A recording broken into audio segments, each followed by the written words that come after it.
The Guardian's saying you're supposed to...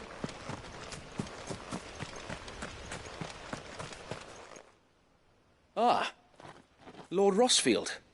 What brings you to Eastpool? A delivery from Martha.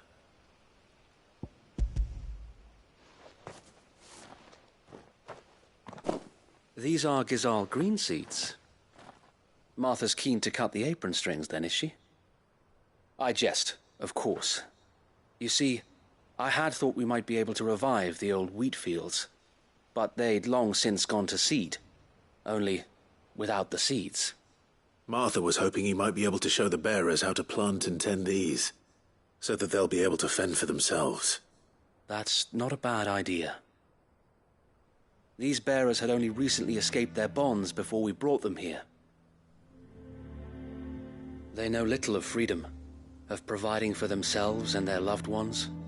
Unless we teach them how to live like free men, I fear that all we have achieved in bringing them here is to exchange one master for another. Not that myself and the Guardians have been the best example to them so far, subsisting almost entirely on Martha's charity as we do. It's about time we all started to provide for ourselves, bearers and Guardians alike. Unfortunately, we've been a little too busy of late to focus on much besides bolstering our defenses. There have been alarming reports of... The Horde is closing in. They're coming, so wait, all of them. Damn it all, I thought we'd have more time. Gather the men in the square. Send to the rest for reinforcements. Yes, Sir Wade. The Horde. A Kashek, a veritable legion of them. They've been seen prowling around the northern reaches for a while now. We don't have the numbers to hold back a swarm that size. I had hoped to build a perimeter wall so that myself and the Guardians might be able to defend the village, but... Now you're out of time. Precisely. If reinforcements from the rest arrive before they do, we may just scrape through, but I fear that's rather an enormous if. What if you could call on reinforcements from Eastpool? You mean the bearers? We brought them here so they might live, not die, fighting for their lives. So wait. You said you lack men to defend the village. Are the bearers not men? Do they not wish to see Eastpool saved? Though they may not be trained soldiers like your Guardians, what help they are able to offer could still prove the difference between victory and defeat. You're right, my lord. I will appeal to them.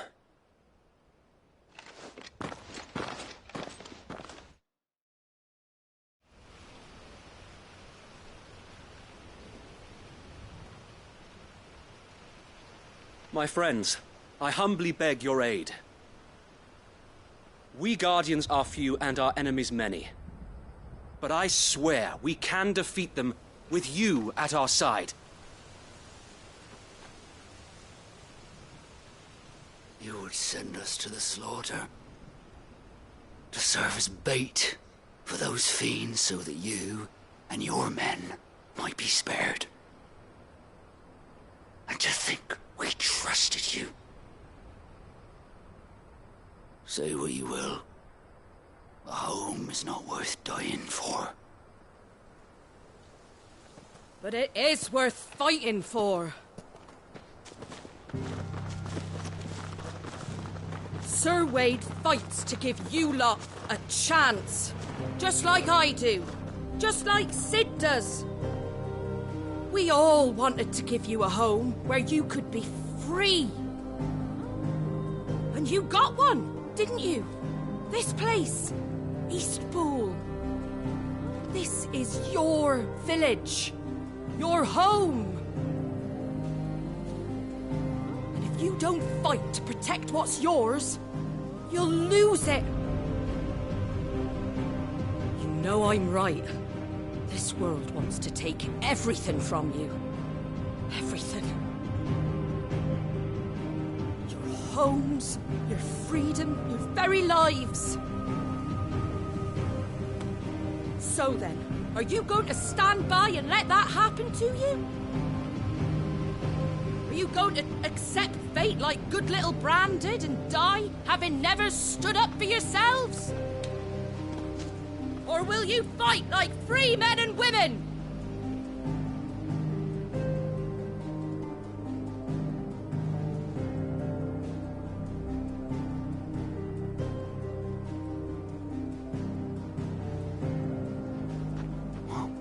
What are you doing? All right. Give me a sword.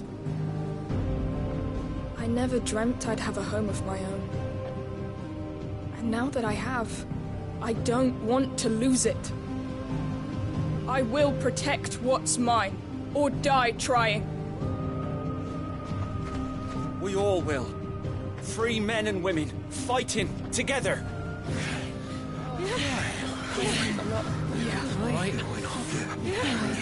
For Eastpool! For Eastpool!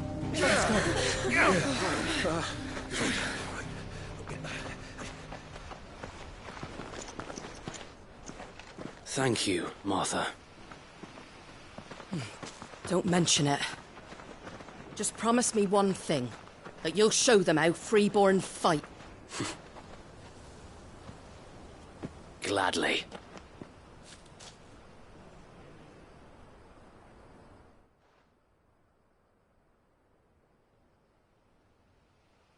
Well, if it was numbers you were lacking, you certainly won't be now.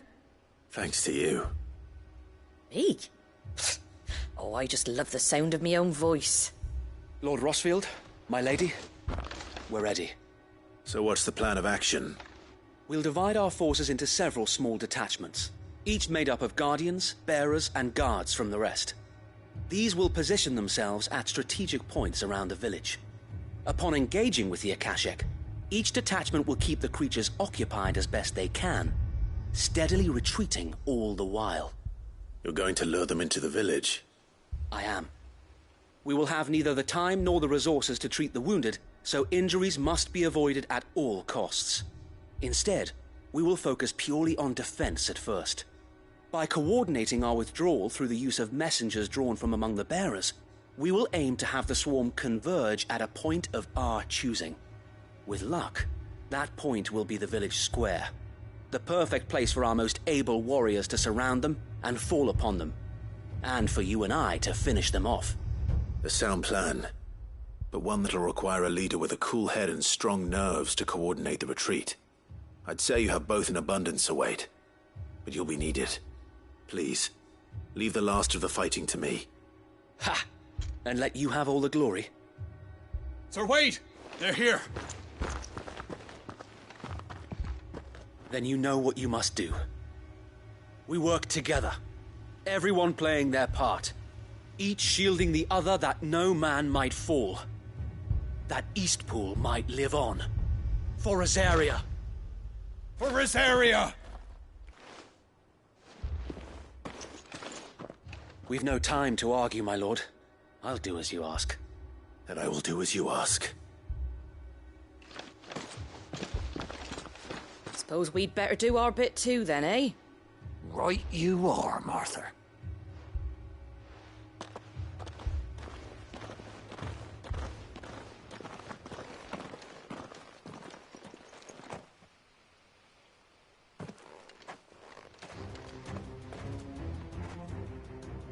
The calm before the storm.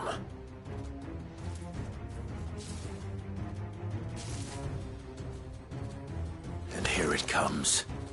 I will not let this village fall.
Looks like that's the last of them.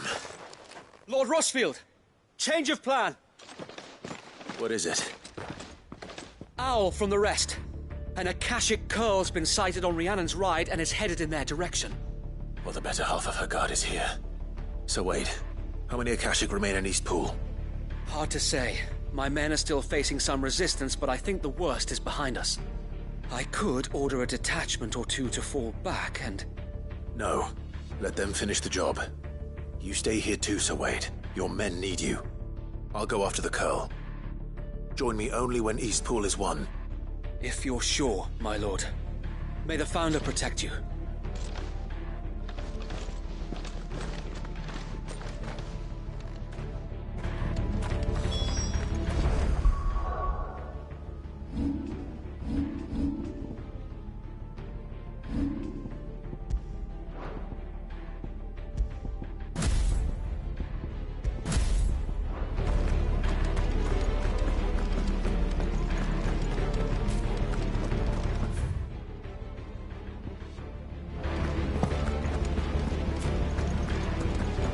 Next one's mine. I might not know what.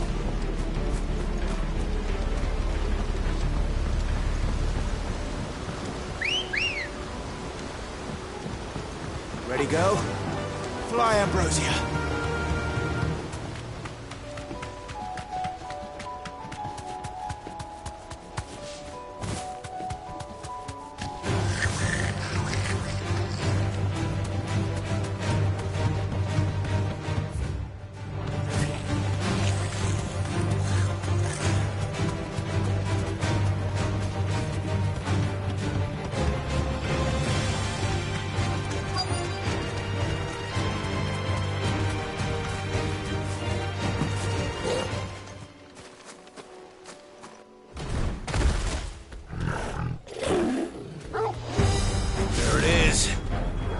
With me, Torgal.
All right.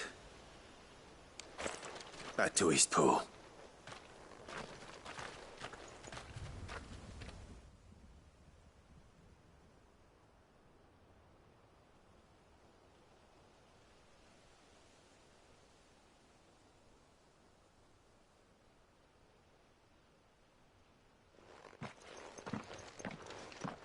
Lord Rosfield, the Curl, is it?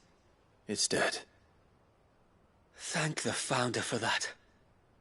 And for you, my lord. We were able to eradicate the rest of the Horde.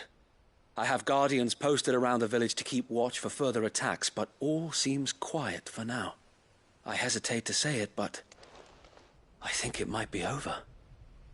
I think it might.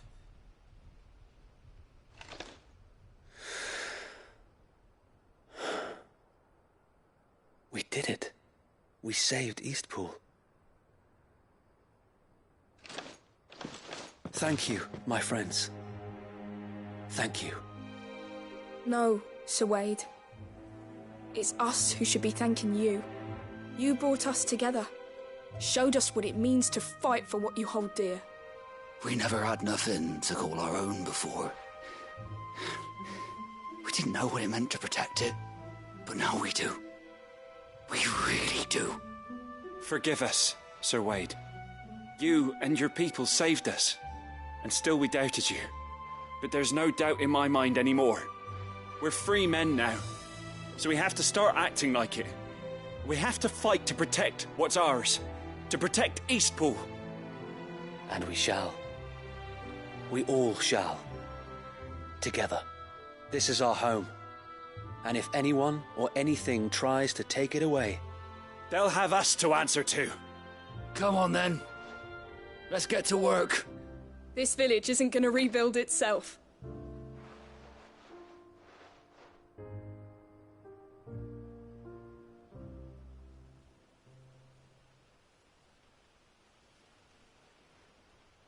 They're not slaves anymore. No. They're Rosarians. Your father took pity on the bearer's plight, and I believe if he were still with us today, this is what he would have wanted. I believe you might be right. I shall remain here, my lord, and do what I can to help rebuild the village.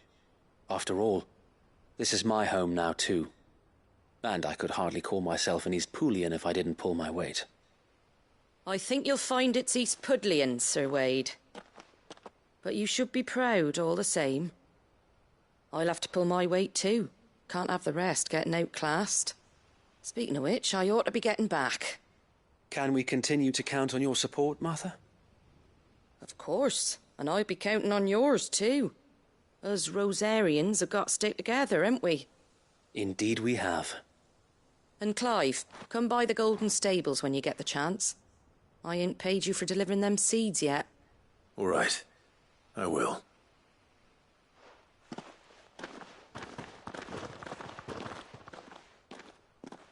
Lord Rossfield, do you remember our very first mission together? Clearing the goblins from the Stillwind marshes? How could I forget?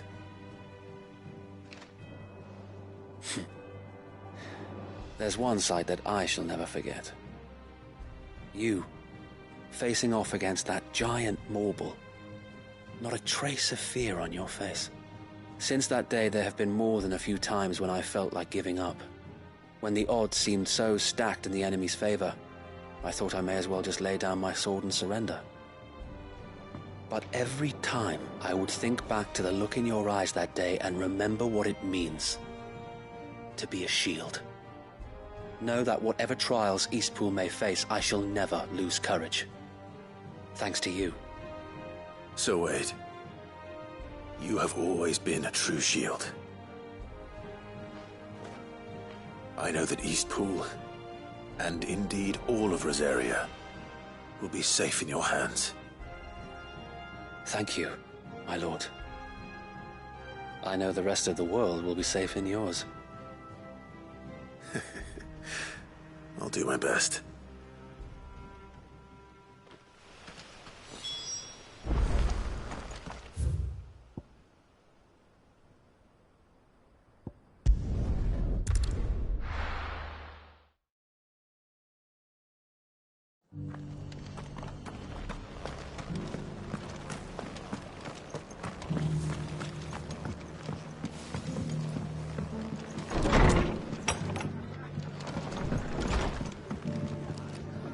The hero returns.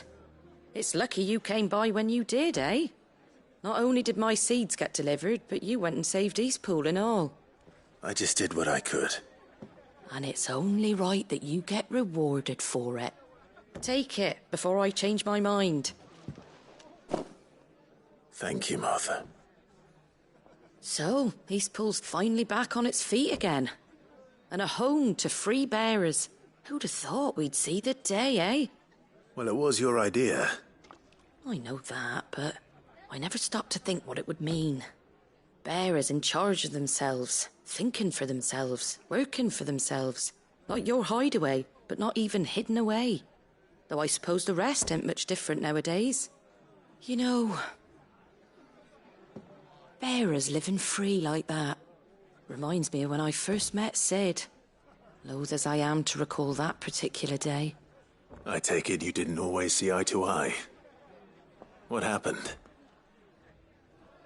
Well, if you really want to know, I started doing what I do long before I met Sid. In fact, that's how I met him. Or at least how he came to meet me. He showed up at the stables one day, asking questions about who'd been buying up bearers. Founder knows what he thought I was doing with them. Running a hunt, poking around in their innards. Something awful, anyway. Me, I thought he was a new constable. Thought the game was up. But somehow we both managed to work out what each other was about. And before I knew it, the cheeky arse was rattling on at me about how I was doing it all wrong. After all my hard work. Told me I was giving them relief, but not freedom. That my bearers were still dying as slaves. Got right under my skin, it did. Told him if he didn't like it, he could bugger off and report me to the garrison. And do you know what he did? He smiled. And then he laughed. And then I did the same. We made a pact that day, that whenever one of us was in need, the other would always be there for him. And you were? Well, we both wanted the same thing. To make life better for bearers. Just like your dad. Do you know I was born right around the time Elwyn became Archduke?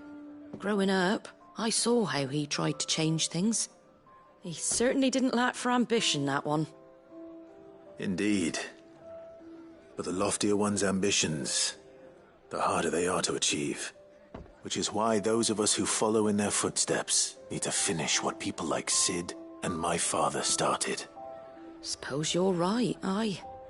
And if we don't manage it, there's always them who come after us. Good thing we've got a few half-decent sorts waiting in the wings, eh?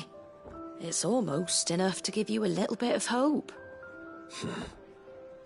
Just a little. Anyway, enough nattering. Better get back to work. Let's see about making everyone some dinner, shall we? The least the folks who saved Eastpool deserve is a hot meal. And you and me ain't gonna save the world on an empty stomach neither. That sounds like a wonderful idea.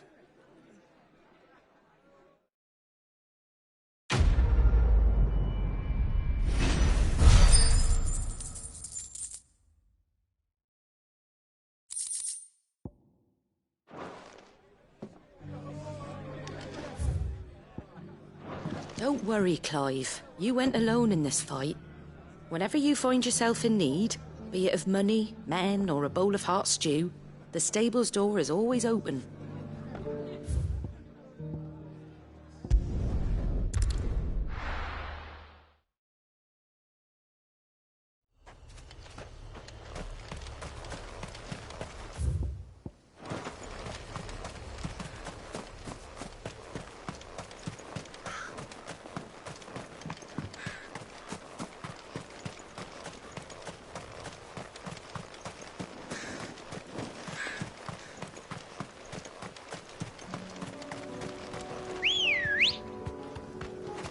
Ready, go?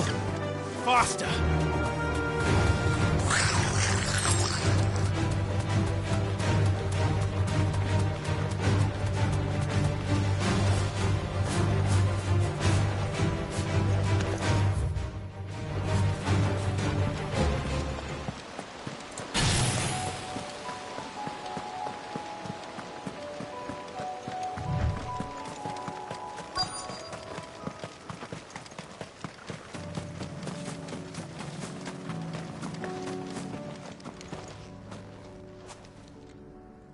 Good.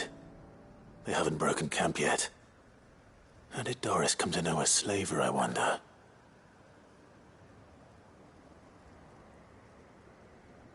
We've waited long enough. She's not coming. Ready the bearers. We're leaving. Back to civilization, is it, Mom? With all haste. Lest any of you lackwits start talking like these feckless bumpkins. I presume your men are ready. We've suffered too many delays as it is. Any more and I'll be docking your pay. Yes, Mom. Oh, but before you go, it appears we have company. Kill him. You're welcome to try.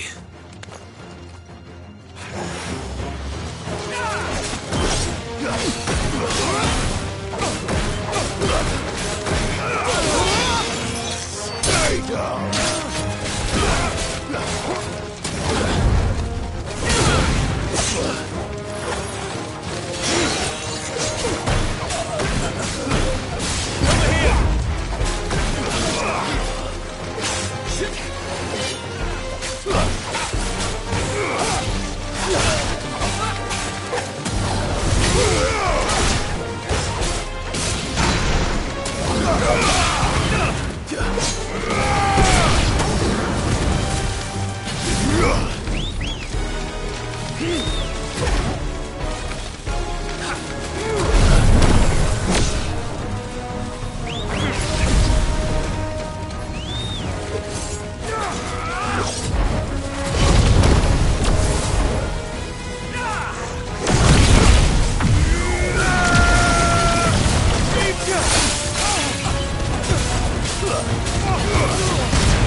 So much for your escort.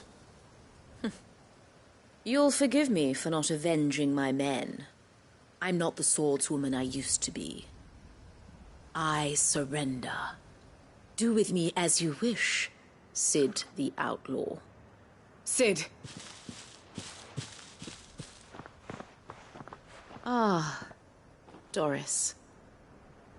I take it you're not here to rescue me from our brooding renegade? You know, I always wondered where you'd vanished to. But casting your lot with this criminal of all people... Better fighting for a cause than killing for coin. I'm sorry, Sid. I should have told you sooner. This woman, my former master, once trained bearer children to be weapons in service of the highest bidder. She raised me like a daughter. And I did terrible things to earn her favor. It wasn't all terrible, surely. We had our fun, too. You were always so eager to learn, and had such clever hands. All my other children took either to the blade or to the books. Always either or. But you proved yourself a master of both. That's why I kept you for my own. How about it, my little dagger? Care to swear that blade to me again? I never swore my blade to you, nor will I ever. I fight for a higher cause, to liberate the bearers of this world. Farewell, Master. Thank you for making me the weapon I am. You always were a righteous child. Perhaps that's the reason I loved you so.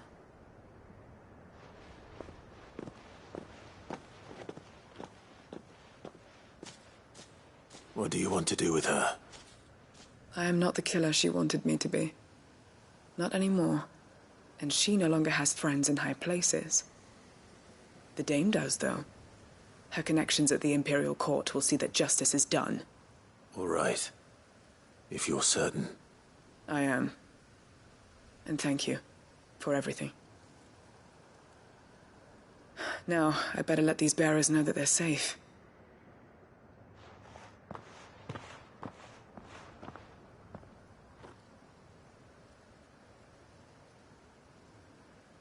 And I should head back to the hideaway and put Cole's mind at ease.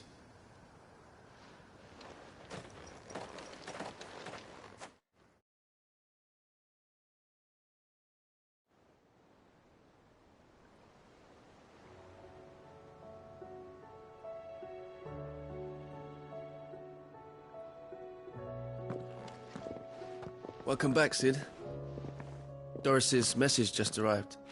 I hear you saved more bearers from being smuggled across the border. With any luck, they'll be joining us in the hideaway shortly. Oh, and your letter. You don't need to worry about Doris anymore. I'd been hoping as much. She mentioned one or two things in her report. So the slaver we'd been chasing all these months was her former master. Wish I'd known. She's been arrested, by the way, over in Sandbreak. Went quietly, or so we're told. And she won't be getting off lightly. The Empire may have no love for bearers, but it's none too fond of black market traders either. Can't have been easy for Doris. I'm sure it wasn't. But don't worry. She'll be all right. I hope so. Suppose you should know, eh? You had quite the past yourself before you came here, or so I understand. Anyway, thanks again, Sid. The Cursebreakers would be lost without Doris. And you, of course. Keep up the good work, Cole.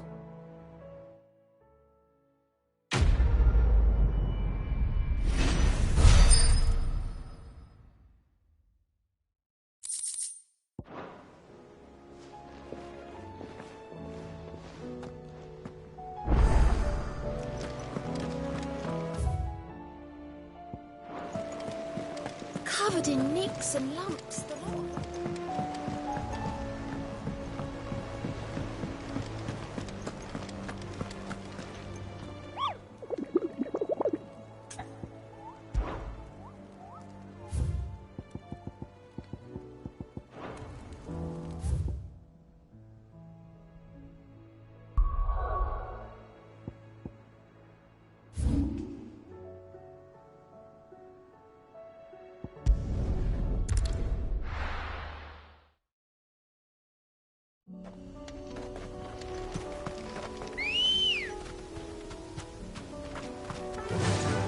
Run like the wind.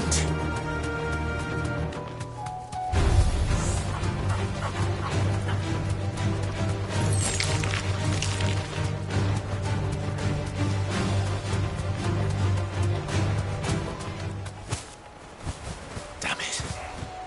The whole village has turned. I can walk from here.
To deal with these ones first.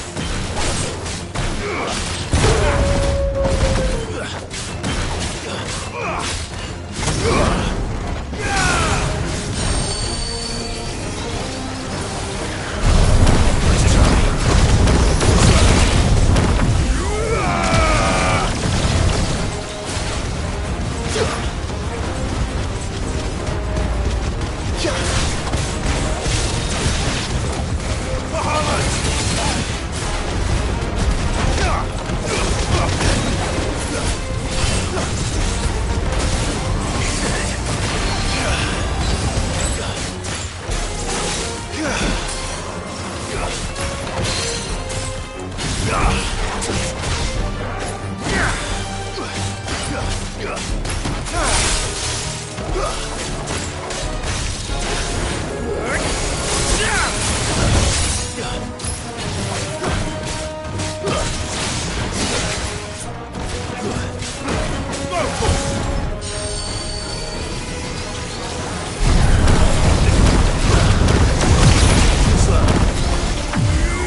This is it.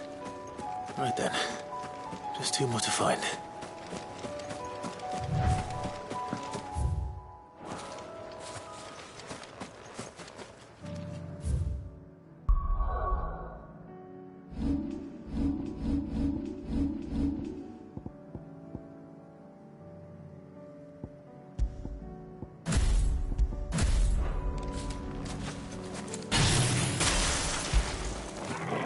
You were right, boy.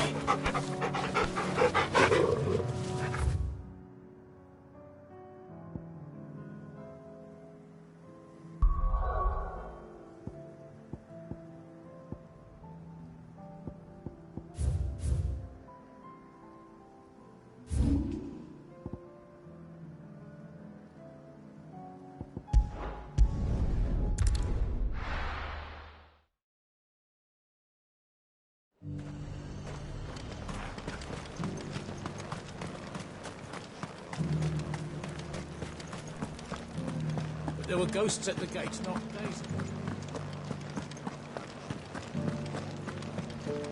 You needn't fret. The creatures...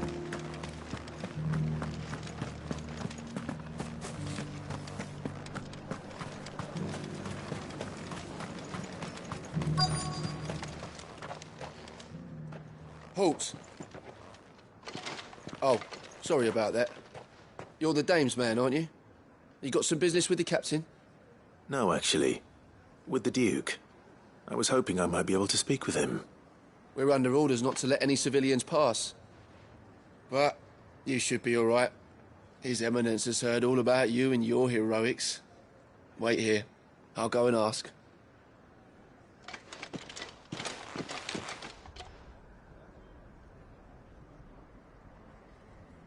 So, you are the sellsword who lent his aid to the garrison.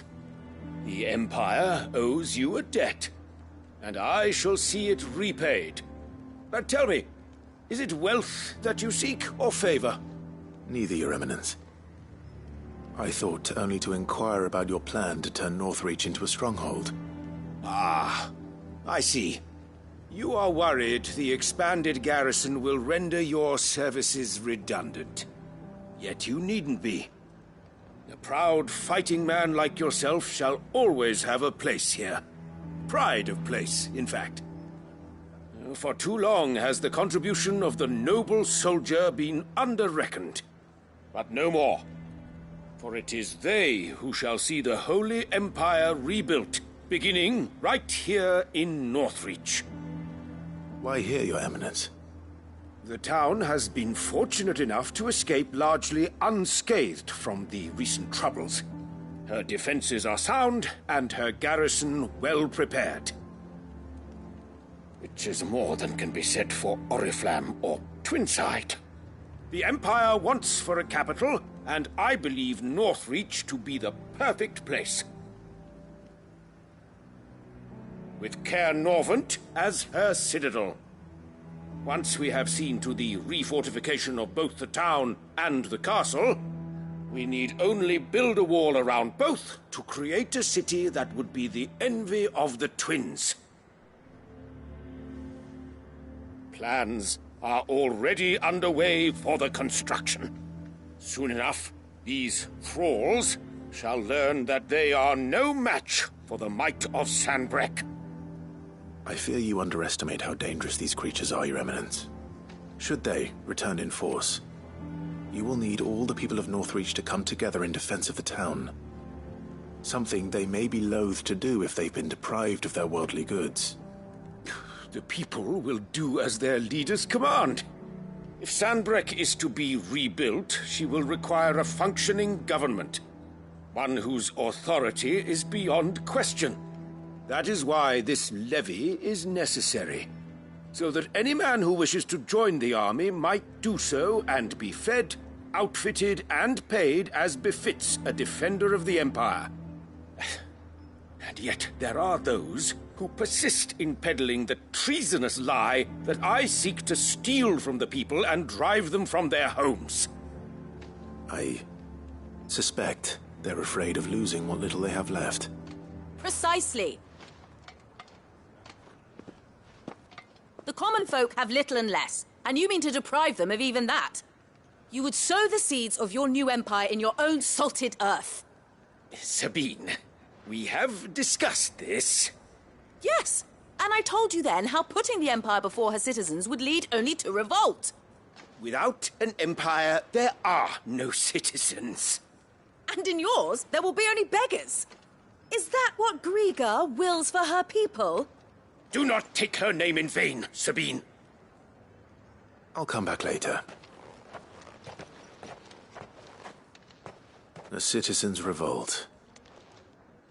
I wonder what the people really think of the Duke's plan. It wouldn't hurt to ask them, I suppose. Let's begin with those on the other side of the wall. As long as you remain, the veil will...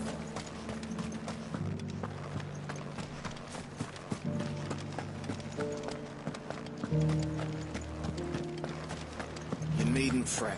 The creatures... There were ghosts at the gates not days ago. All right there. What is it you're after, sir? Just your opinion, actually. I wondered what you thought of the Duke of Oriflamme. Oh, him. Not much. None of us traders do. It's thanks to nobles like him that we had to set up shop this side of the wall in the first place. Couldn't have the rabble getting any closer to the holy capital, could they? And now he's trying to drive us out completely, threatening to take everything we got from us if we don't clear off. If the dame said she wanted him run out of town, I'd be straight through that checkpoint, tar bucket in hand.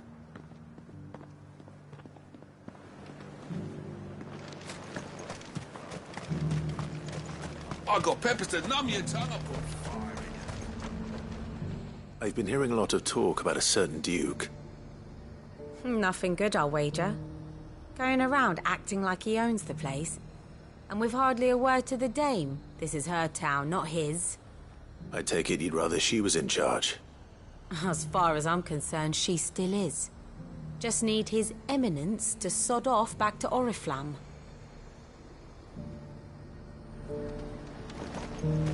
Why, you stole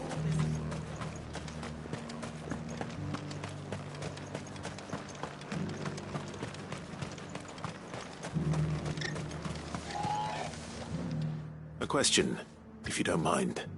What do you think of the Duke of Oriflamme? Don't get me started. You build a life for yourself somewhere, earning for some noble to turn up and tell you got to hand it all over to him.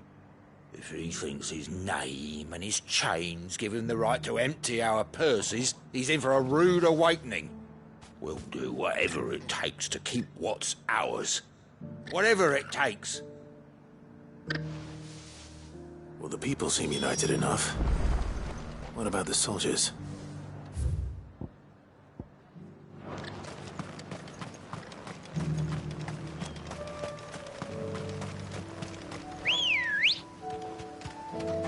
Ready, go? Run like the wind.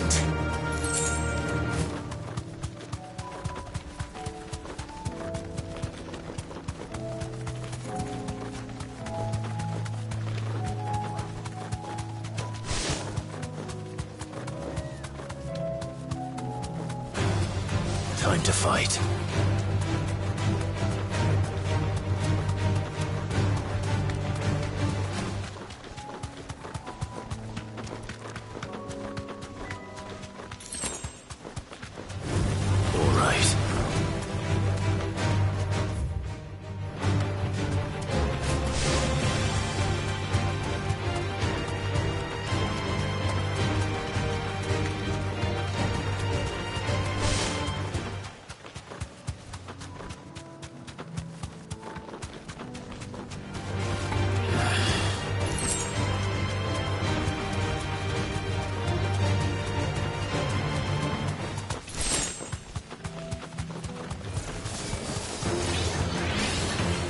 safe.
Two down, one to go.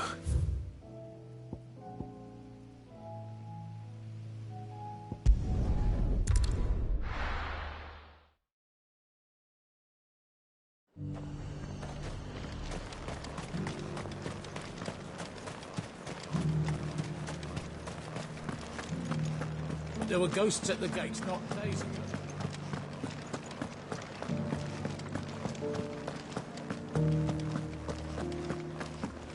Those things I said before. Excuse me, do you have a moment? I wondered if you'd mind sharing your thoughts on the Duke of Oriflamme. Well, he's made a lot of enemies coming in the way he did. I mean, look around us. You can see the state the realm's in. The traders might not like having the screws put on them, but if they volunteered a few more of their hard-earned gil before things got bad, maybe they wouldn't have to. I think the Duke's got a point when he says rebuilding the Empire's the best way of making sure we're all protected. And if that means people who don't know one end of a sword from another have to make way for those who do, well, that's just how it goes.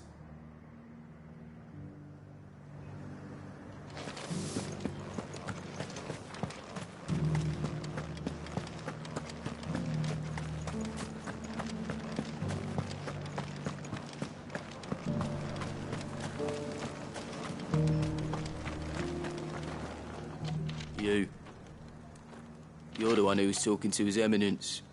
On the Dame's behalf, yes. I was trying to persuade him not to take the people's goodwill for granted, but it seems my words fell on deaf ears. What do you think of his plans? I'm a soldier, mate. He tells me what to do, not the other way round. Listen, I've got nothing but respect for the Dame, but I've got a family to look after. That's where my loyalties lie, not with the town or the Empire, but with my wife and children. If the Duke can get us the men and the equipment we need to fight off those blue-skinned bastards, I don't care how he does it. I left everything. As long as you remain, the veil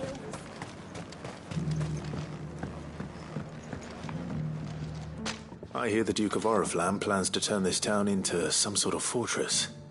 Do you think that's a good idea? It's not for me to say. All I know is that unless the Emperor orders me otherwise, His Eminence's word is law. Look, no one likes all these taxes and tariffs, but empires don't come for free. Once Sandbreck is back on her feet, we'll all reap the benefits. Let's see what Philippe makes of all this. Sabine, what embarrassing.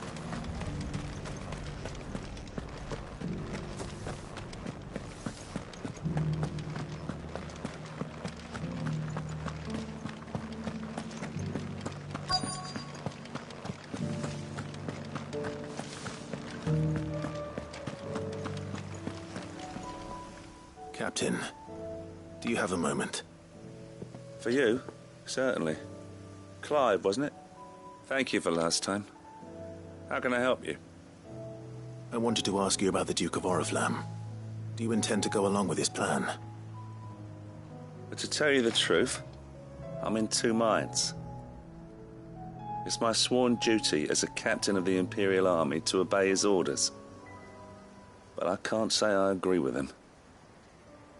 Philippe, I remember you saying that you became a soldier to protect the people you loved. The Dame included. That's right. I did. Well, she doesn't agree with the Duke's orders either. She thinks they could tear Northreach apart.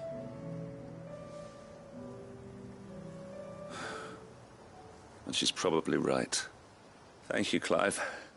I know what I need to do now. Protecting the people I love is what matters. Doesn't matter how. Well, duty calls, so I better go. Thanks again.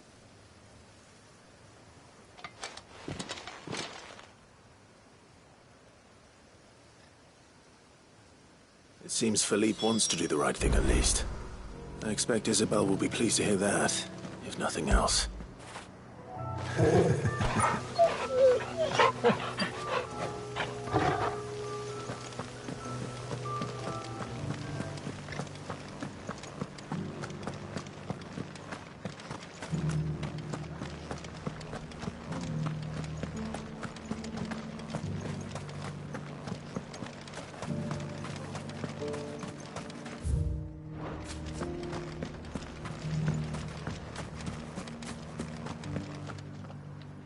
Ah, Clive. How did you fare? Were you able to speak with the Duke? I was, but...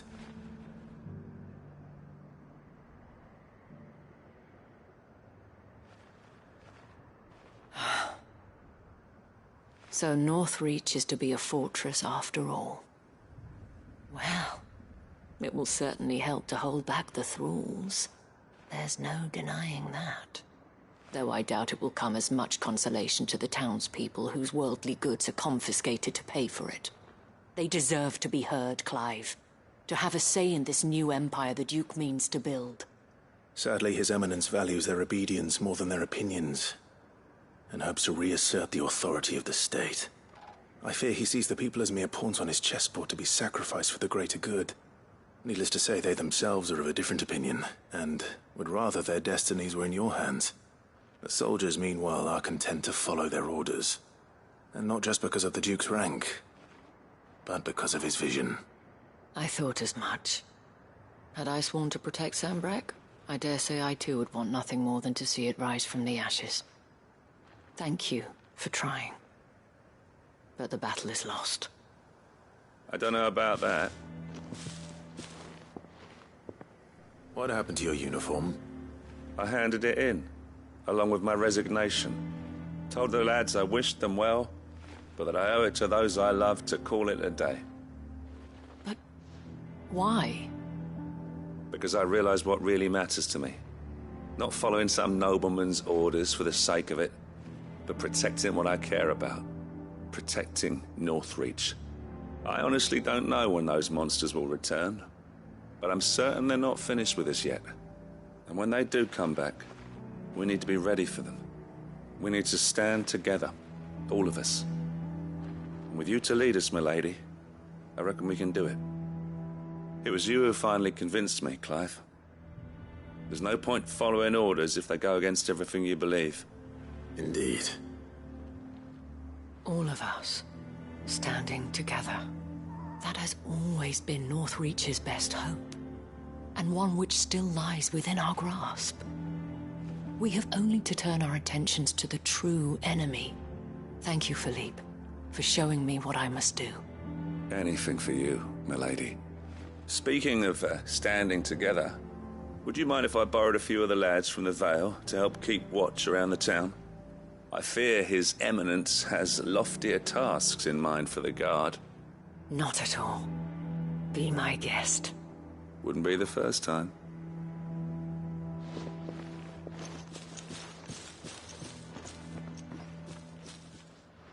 There may be hope for Northreach yet. Especially with men like you and Philippe to champion our cause.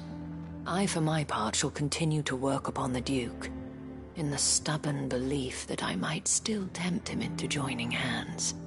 But I suspect I shall have to call upon your aid again. Until then, Clive.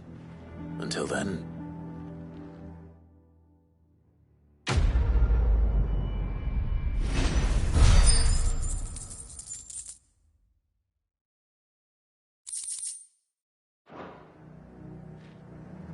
Despite my repeated advances, His Eminence has proven a difficult conquest.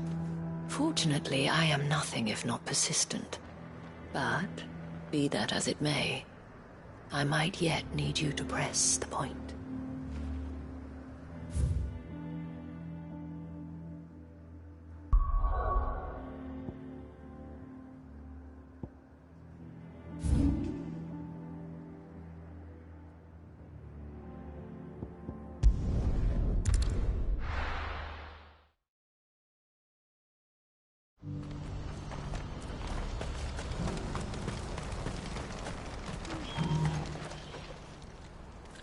Don't blame yourself, El. This is their fault, not yours. I know, but... No buts about it, all right?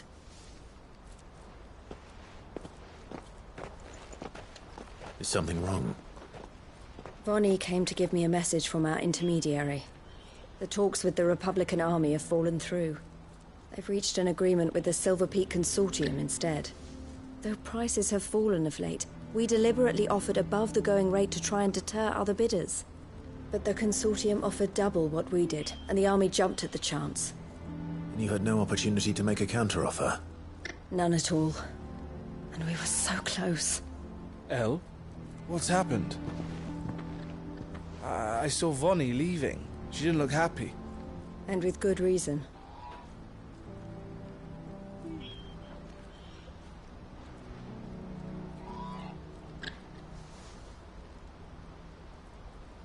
But I thought we were the only ones the Fist were speaking to about the bearers. How did the Consortium even find out about this? It's not so surprising. They have ears all over the Republic. This isn't over. The Consortium will have to sell these bearers eventually, and at the price they paid, buyers will be few and far between. I'm going to Randalar myself. Alone? You sure that's wise? Are you offering to be my bodyguard? How kind. Meet me at the checkpoint near the Capital gates. I'll send an owl ahead and request a meeting. You go to Cashlock, Theo, and get everything ready. We've waited far too long as it is. Even if I fail to free these bearers, there will be others. Someone needs to prepare the place and keep any prowling beasts at bay. Oh, and that's me, is it?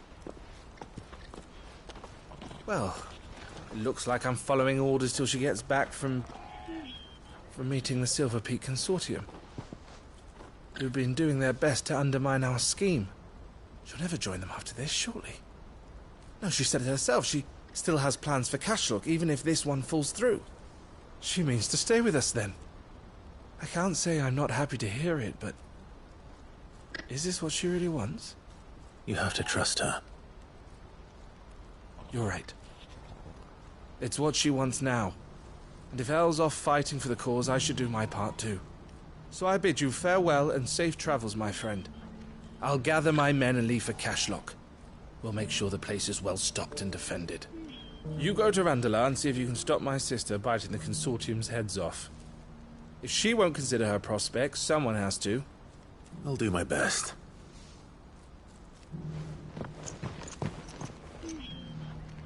All right. To Randalar, then. And better not keep Eloise waiting.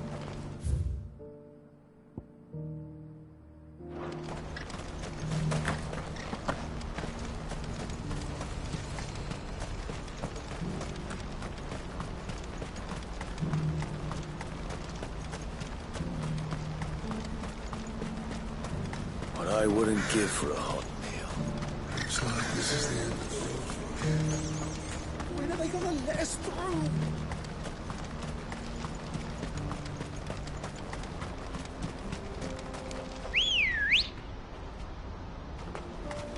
Good girl. Run like the wind.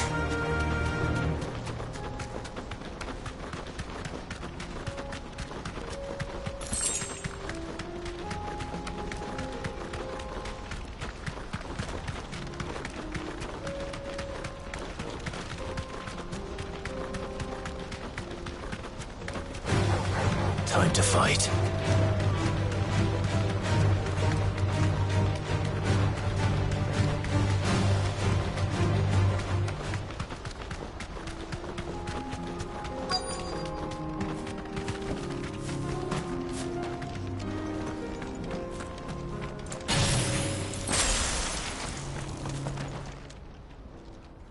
hope I didn't keep you waiting. Did you arrange to speak with the consortium? Here they are now. You wish to consult with me? I did. It's about the bearers you recently purchased from the Fist. We had all but finished making arrangements to buy them ourselves, and then you stepped into the fray. You misunderstand. The consortium had an interest in purchasing them from the very first. It was only our regard for you that kept us from bidding. But your hesitancy in accepting our offer to you suggested that the regard was not mutual. And so we resumed our business. I did not hesitate. I am simply not inclined to make such decisions without first giving them due consideration. But what is done is done. Come then. How much do you want for them? Alas, you are too late yet again. We rarely take on such unconventional merchandise without a purchaser in mind. The bearers belong to him now. Who is your buyer? A trader from across the water. A most demanding fellow, if it's any consolation. He insisted the bearers be fed, dressed, even given their own bunks for the voyage over. That's what you get when you deal with continental types. I wouldn't know. Oh yes, the culture on the continent is quite different to ours. They pay good money for bearers not fit for the knacker's yard, and treat them like kings. But as long as they pay... That does sound unusual. No matter then. If they've already left our shores, there's little that can be done. Allow me to withdraw my interest. And with it, my interest in joining your organization. My associates will be sorry to hear that.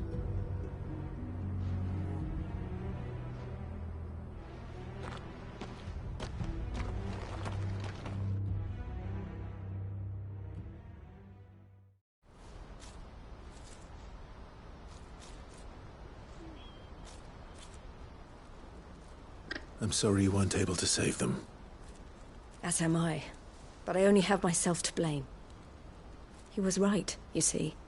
The Silver Peak Consortium did intend to buy those bearers before I did. Their representative hinted at a possible purchase when he came to recruit me. I feigned interest in joining them in the hope he might be encouraged to tell me more. And he did just that. As soon as he left, I sent my own offer to Randalar. So you never...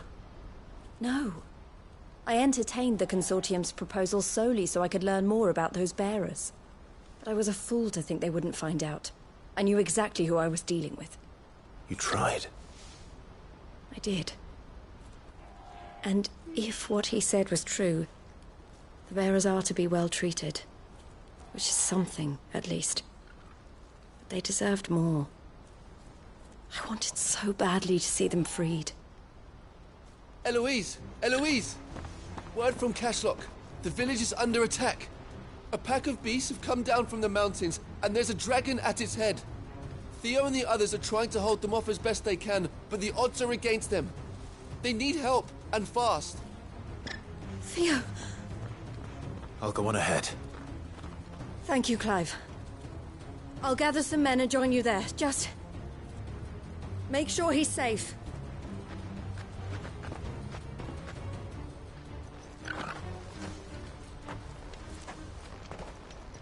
Hold on, Theo. I'm coming.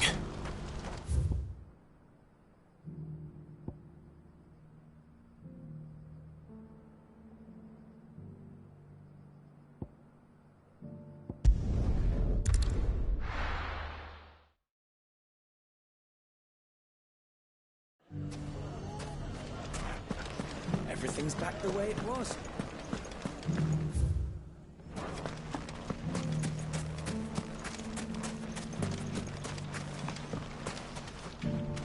Still in Dalamil, Victor? Ah, Sid. I thought you'd have returned to Cosnis by now. I did. Then I came back. I've developed something of a fondness for the place. And having worked so hard to see it saved from one fate, it would seem remiss to abandon it to another. A sentiment Master Lubor certainly isn't shy about exploiting. Hence my doing his bidding yet again. You're not the only one. What does he want you to do? He asked for my aid in putting down the bandits. And he said that you might be able to help me find them. Then you've come at just the right time. I was on my way to speak with Conrad about how to organize our forces. There are more camps in the vicinity than we can safely strike at once. But we must strike together, and we must strike soon at as many camps as we can. We can't give this League of theirs time to rally its forces. All right. Which camp shall I take? There's one upriver. Just out there, across the dunes. Leave it with me.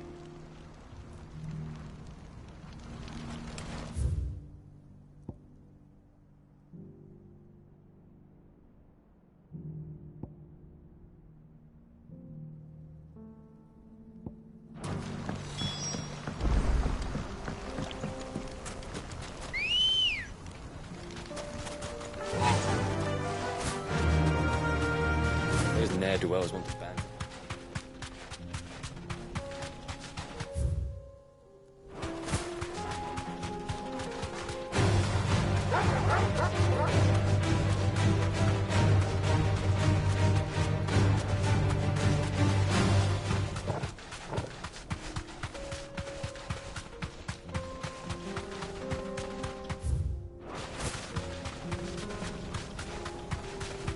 That must be the camp Victor mentioned.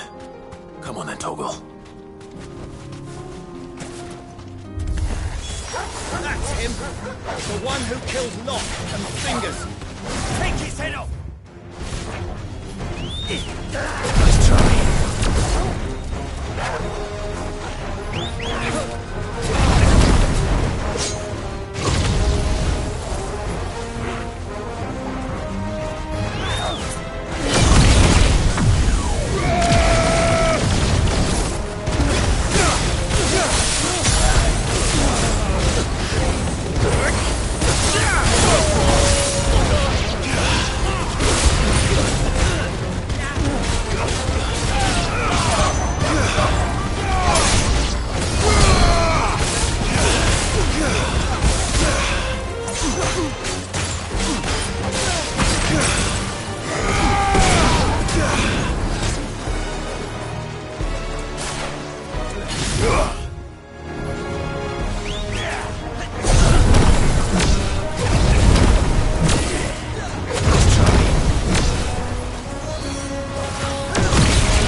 I better let Victor know. Sid, where are you? Ah, I see the bandits didn't pose you any trouble. No, but that's not why you're here, is it? No. Something's happened. We need you back in Dalimil. What is it? The whole town's in uproar. They're saying that Lubor is a bearer. What? Seems that one of our parties wasn't as thorough as they should have been. They let one of the bandits escape, and his escape route took him right through Dalimil. Some of the children spotted him, and he was about to silence them. And when Lubor felled him with a bolt of magic, and without a crystal. But that's not possible. It is, if he's a bearer and has been hiding it all these years, which is what people are saying.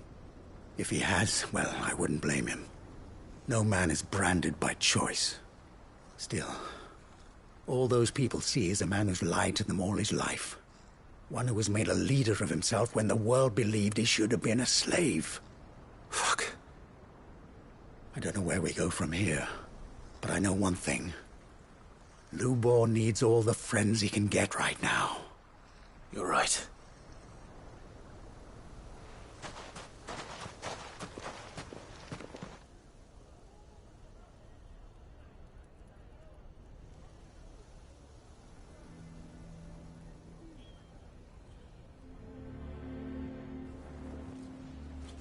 And now everyone knows.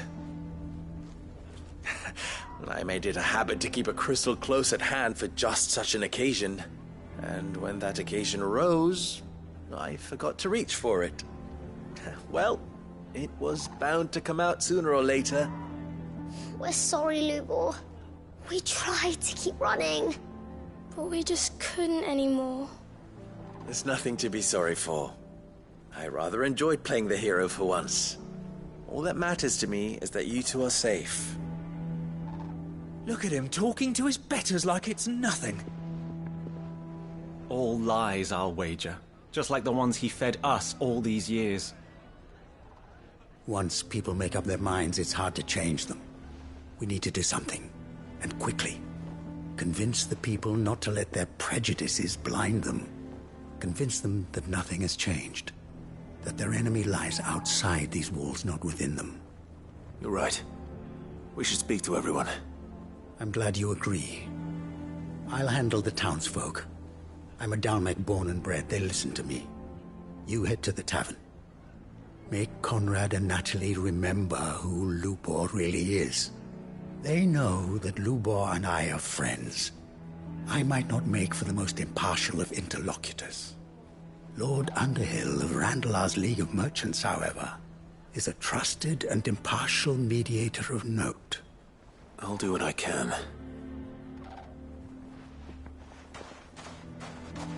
Lubor, stay here with the children.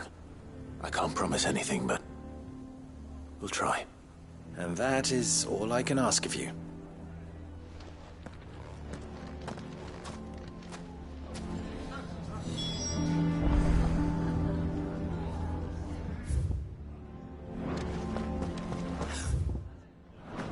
Why are you taking the bearers' side? Why do they always have to make such a fuss? I knew all along. Forgive me for disturbing you, but could I have a moment of your time? I've seen your face before. As have I. Lord Underhill, wasn't it? Of the League of Merchants.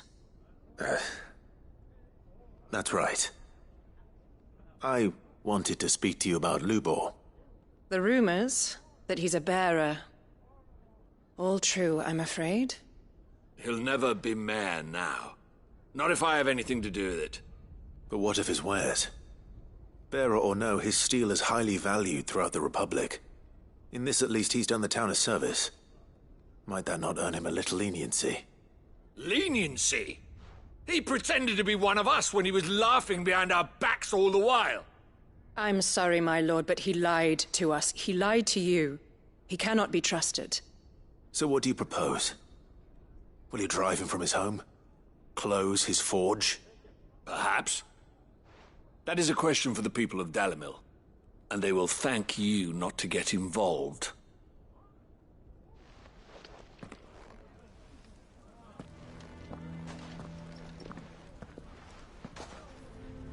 The townsfolk have made their minds up. There was nothing I could do. Nor I. Conrad and Natalie refuse to consider anything but their own wounded pride. You never know. Once their anger is cooled, they might see things differently. For now, we should report back to Lubor. All right.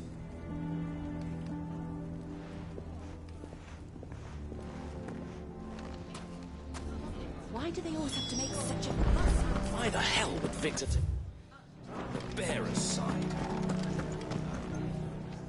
I assume the situation is hopeless? There's still hope. But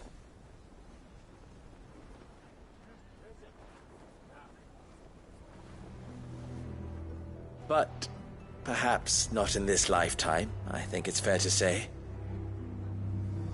You mustn't think like that, Lubor. Give them time. They'll come around. We'll talk some sense into them in the end, you'll see. No, you won't. And your efforts would be better spent elsewhere. But Lubor... Rosina would often tell me that steel does not lie, that a blade is a reflection of the smith who forged it. To yourself be true, that was her point. Rather an ironic one when you consider that her life was taken with a blade of her own making. But I do not doubt that she was always true to herself and what she believed in, right to the end. And so must I be. I must do what I know to be right, no matter what others might think of me. And now, I know what that is. I must embrace my new role of villain so that the people of Dalamil have something to unite against. For only united can they hope to stand against the threat that awaits them. I'll need to make a suitably dramatic exit, of course. Don't go, Lubor. You're the only one who was ever kind to us. We'll be all alone. Again. Trust me, little ones. It is for the best that I go. Not only for the town, but for you, too. How could it possibly be for the best? These children need you. The least you can do is give the townspeople a chance to change their minds. They would not take it, Victor. It's over. Over, you say? And so just like that, you're going to throw this town and these children to the wolves? I thought you were better than this. But it seems you had me fooled as well. Victor. Forget it. Do what you will. You sure you're making the right choice, Lubor? Of those available to me, I believe it's the best one. Yes. Ah, but where are my manners? Here. A reward for clearing out that bandit camp. Right then. I have packing to do. If there's anything I can do. Anything. I'll bear it in mind. Thank you.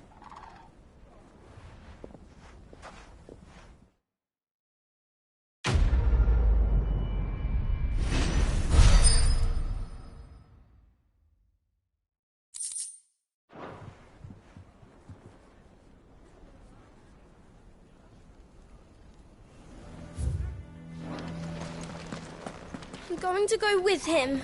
Why is everyone being mean to Lubor? He didn't do anything wrong. If you're going to try and convince me to stay, save your breath. I will not put those children at risk.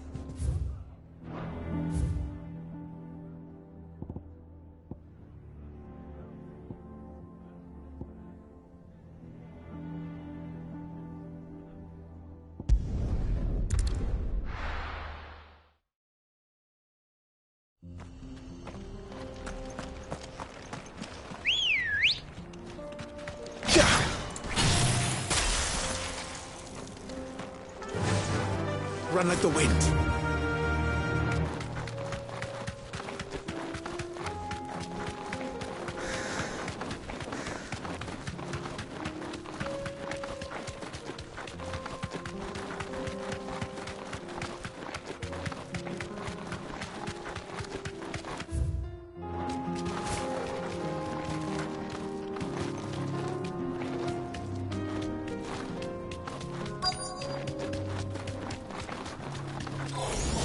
This might take a while.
That's all of them. A No one can uncross his toes now.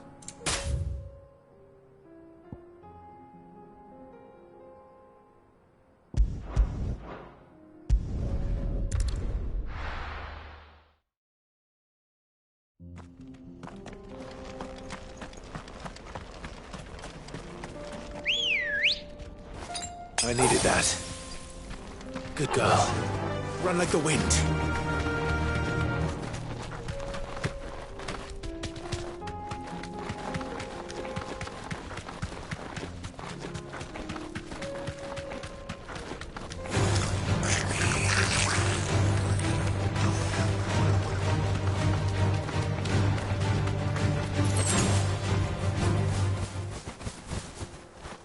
No need to ride from here.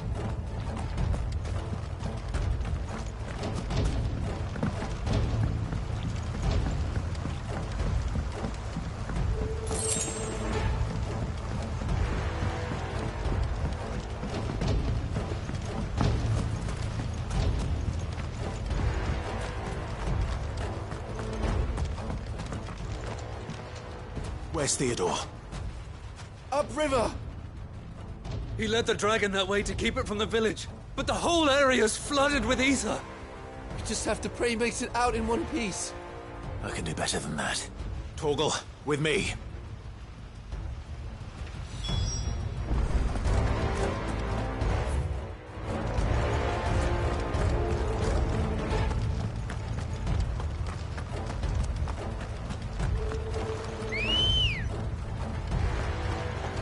Come on. Fly, Ambrosia.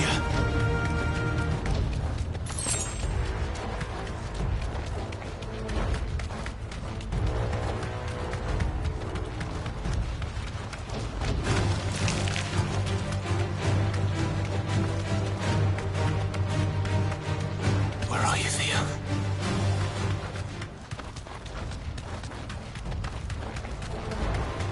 Time to fight.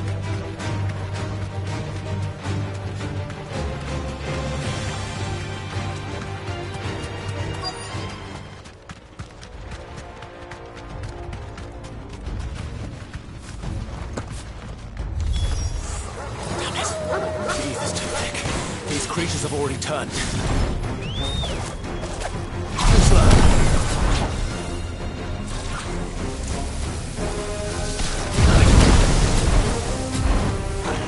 Too slow.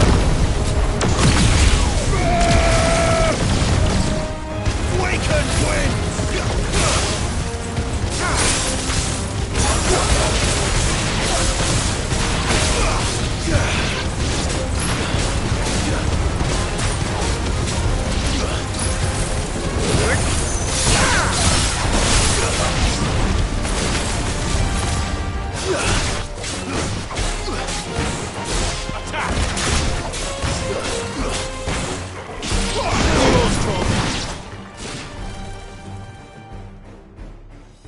I can't waste any more time. I need to find Theodore before that dragon does.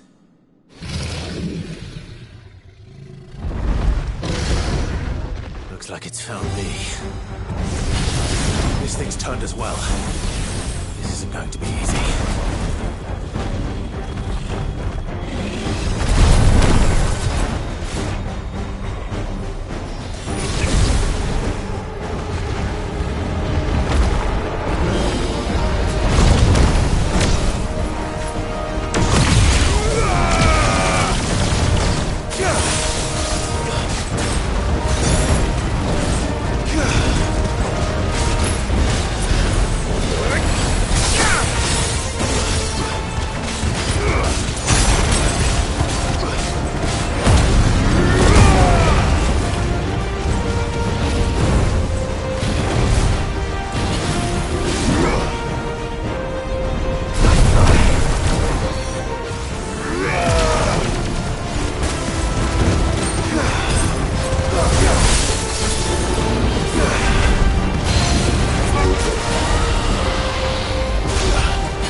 Theodore, you had me worried for...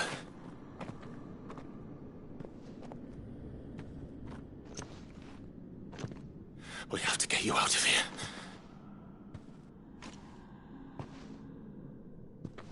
I think it might be a little too late for that.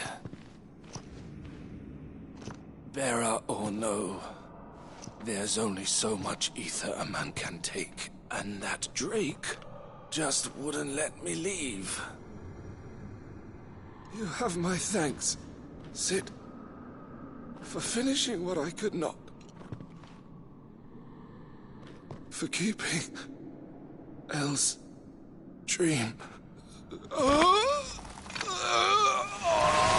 Theodore!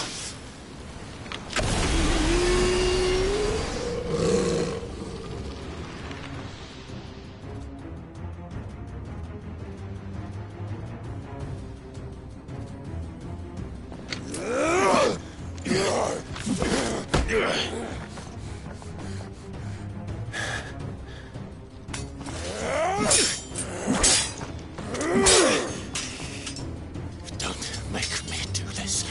Stop it, Theo! Stop! Stay back, Eloise! He's turned. And so will you!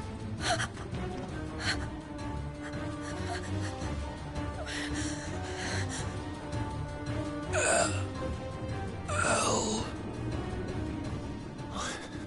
Theodore.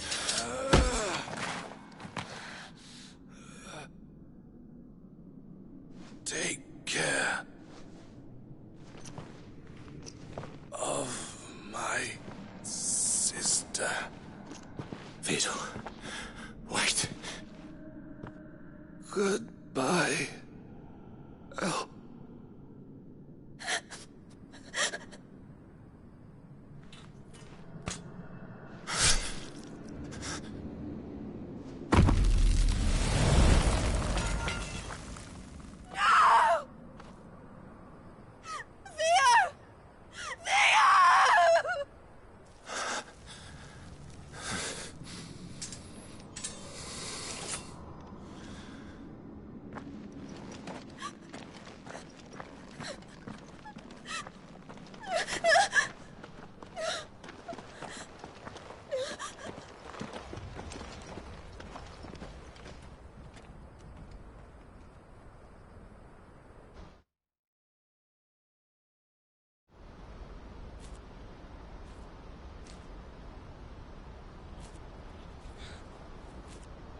Thank you, Clive.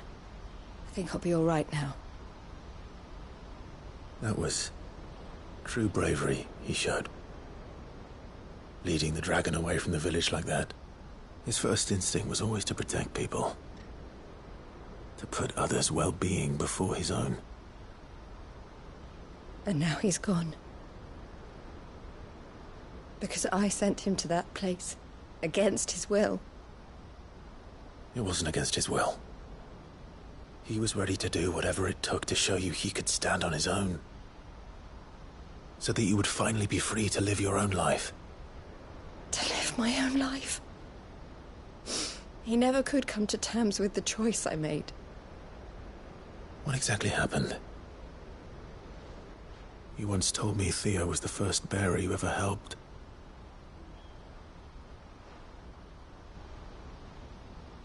We grew up in Canva. We were born to one of the great trading houses. And I was chosen to inherit the family business. I had my father's head for figures, you see. Theo did not. While I studied the art of commerce, he played at soldiers instead. A late bloomer.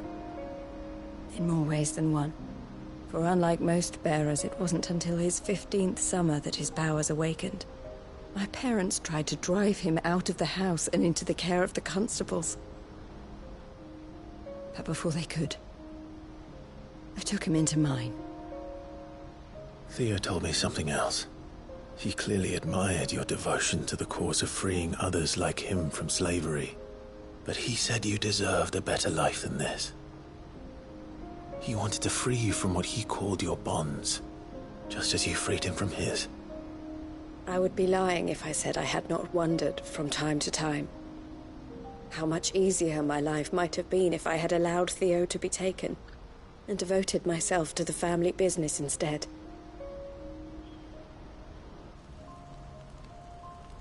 But I have never regretted the decision I made. Being with my brother meant more to me than tradition or reputation. I only had to look at him to remind myself of that night and the choice I made and the fact that I would make the same choice again in a heartbeat.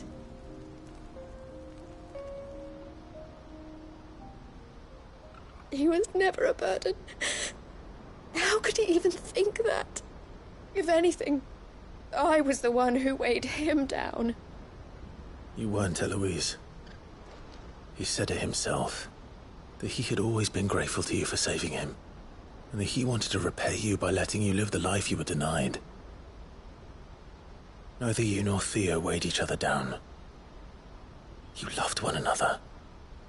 You did whatever was necessary to continue living your lives together, and you always would have. You're right. All I ever wanted, all I ever did, it was so we could be together. Oh, Theo, why did you have to...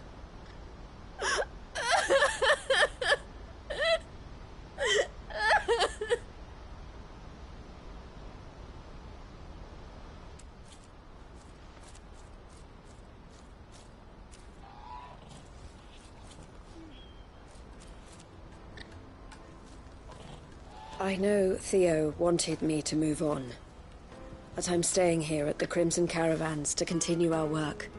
We can make a difference here. We can help people, save them. I need nothing more from life than that.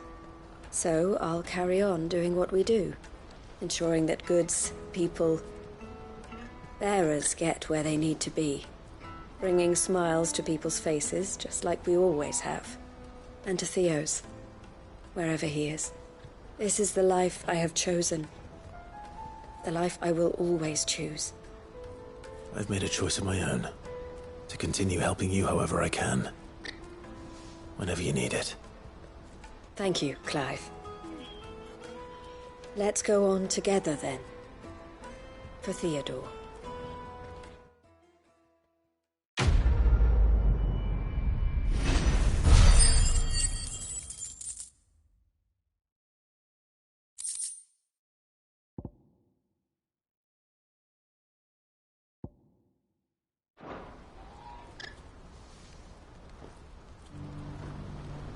The Crimson Caravans is my family business now, and I would not exchange it for the world. I brought Theo here to be safe, and I have never looked back since.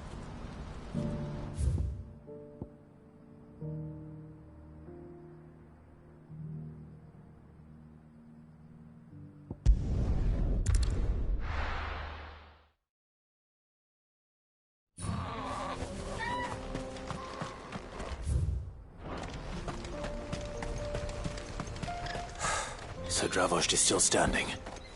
For now, at least.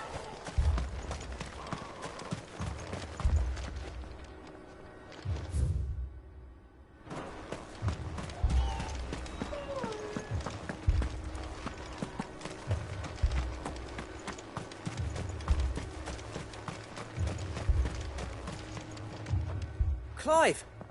You're here! And the Akashic? Mostly off to the north still. But I spoke to Doris's scouts and it turns out things are worse than I thought.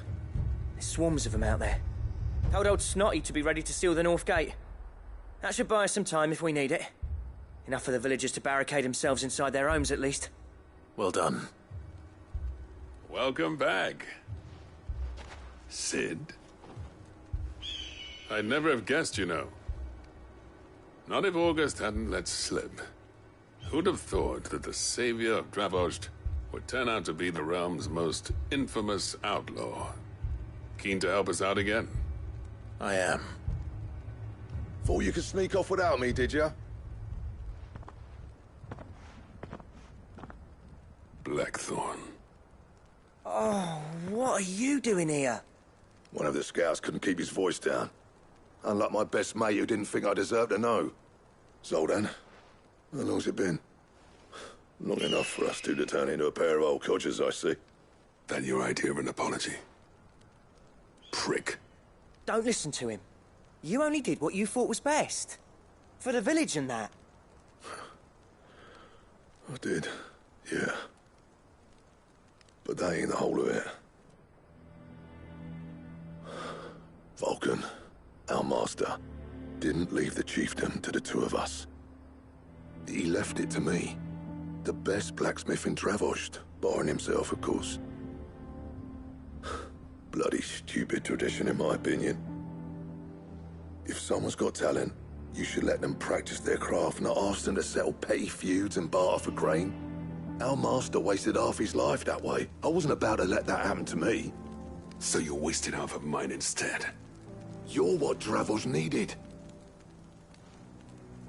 Under me and my precious ideals, this place wouldn't have lasted a year. So I left to devote myself to the work and spare you lot the consequences. I may be a selfish prick, but I only did what I felt I had to. What you had to do was your duty! Even if it meant we all starved? Enough. This is no time for bickering. You can finish beating each other up once Dravost is safe. Fine. I've said my piece anyway. Yeah, so have I. Sorry, Clive. I shouldn't have stuck my nose in. We're short enough on time as it is. Still, give us a mo, would you? I need to get my head straight before any of them Akashic try to bite it off.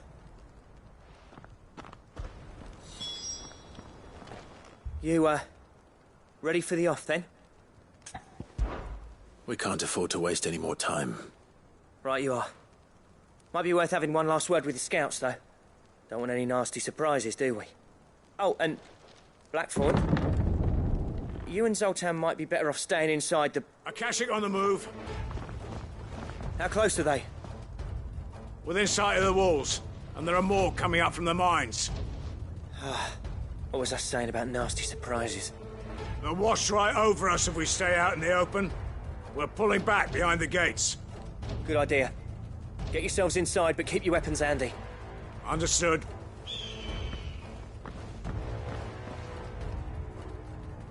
I'm prepared to fight if I have to. Well, let's hope you don't.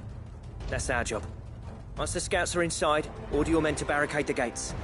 No heroic last stands, you hear me? No fighting at all if you can help it. August's right. I've seen what Akashic beasts can do to armor. The people here are tough and willing, but they ain't equipped to face what's coming. I'm going out there. Start work on the gate as soon as I've left. I'll give you as much time as I can. And if they kill you? You evacuate. But it won't come to that. I promise. You'd better be right. Take good care of Dravoj till I get back. Leave it to me. And give those things what for, yeah?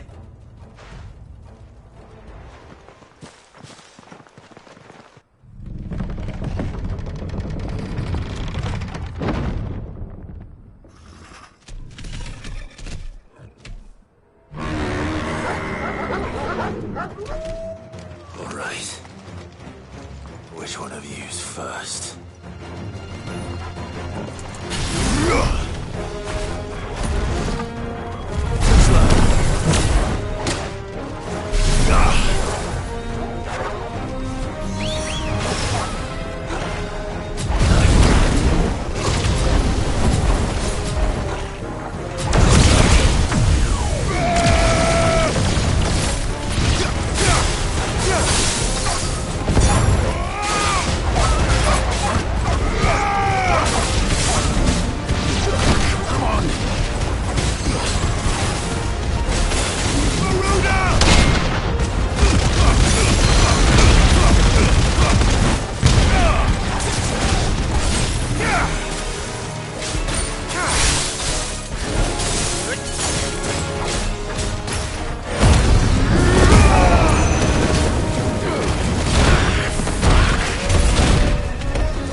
Is that it?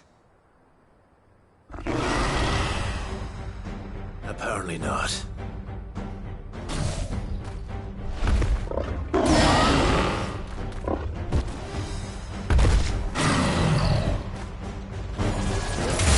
Not getting past me.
Guess we're all ready.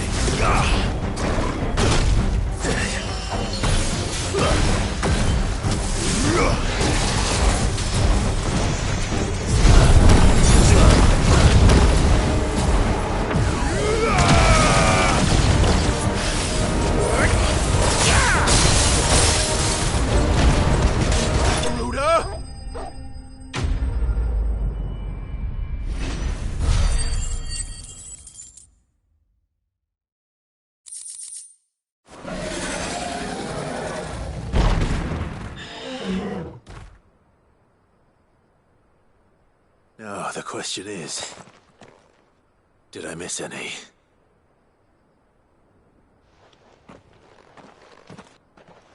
Man alive! You still in one piece! I slew as many as I could. As many as I could, he says. The old bleeding lot, more like it. Well, almost.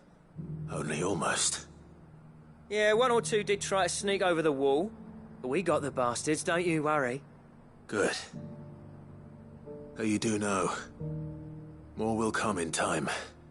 In time, yeah. But we can think about them later. Let's get you back inside.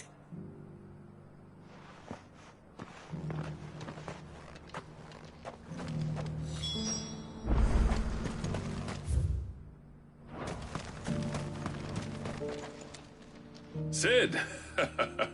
You're even more fearsome than your reputation. Enough to give those Akashic monsters nightmares. I almost felt sorry for the wretched things. But mostly, I felt grateful. Dravovst won't forget what you did today. I'm afraid I've only delayed the inevitable. There's no getting rid of that ether flood. Meaning that any living thing which stumbles into those mines will end up clawing at your walls again. And that's if the flood don't spread. If it does, well, I hate to say it, but the village's days are numbered. That may be, but we're staying just the same. With ether floods springing up all over, it's no less safe than anywhere, and more importantly, it's our home. We'll fortify the gates to the north, and I'll see that they're guarded day and night. All right. Then we'll give you a hand shoring up those defenses. As for you, Blackthorn, that's twice you've turned up when Dravos needed you. So, thanks. I shouldn't have stayed away so long. And I shouldn't have left without talking it over with you first. Too bloody right you shouldn't. Though I doubt I'd have listened. I always envied you. How you made everything look so easy when, for me, it was anything but. You leaving gave me the perfect excuse to hate you. And from that day on, I never once stopped to wonder what it would have been like if you'd stayed. But what you said earlier, it was true. You'd have been the death of this place. Finally, something we can agree on. I hope you see the sense of it eventually. You kept this place alive. Alive, perhaps. Wealthy even, but Dravos isn't what it once was. Our work used to be the pride of Dalmekia. Now, we churn out the same rubbish day after day because it's easy and turns a profit. It's not about the craft anymore. I wouldn't send my sons to war wearing the shit most of our smiths are making. I've kept working, honing my skills, trying to lead by example, but no one sees the point. The average castle apprentice has as much passion for the craft as our current lot. Come back to us, Blackthorn. Remind Dravos what a true master blacksmith looks like. I'll even man those bellows of yours if it means we can work at the same forge again. That's a kind offer. Kinder than I deserve. And I wish I could accept, but I'm needed elsewhere. There's people who trust their lives to my steel, and I daren't let them down. Fair enough. But that doesn't mean I couldn't visit from time to time. Let's see if we can't rekindle this town's passion for the craft, shall we? I'd like that. Just be sure to tell Snotty to let me in the next time I come calling, yeah? Knowing him, he'd let you in anyway. Blackthorn. The Master Smith turned outlaw, back in my good graces. I never thought I'd see the day.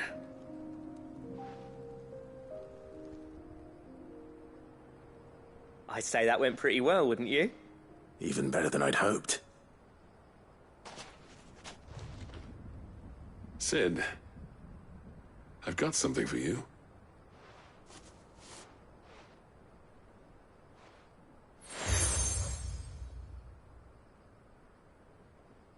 And this is?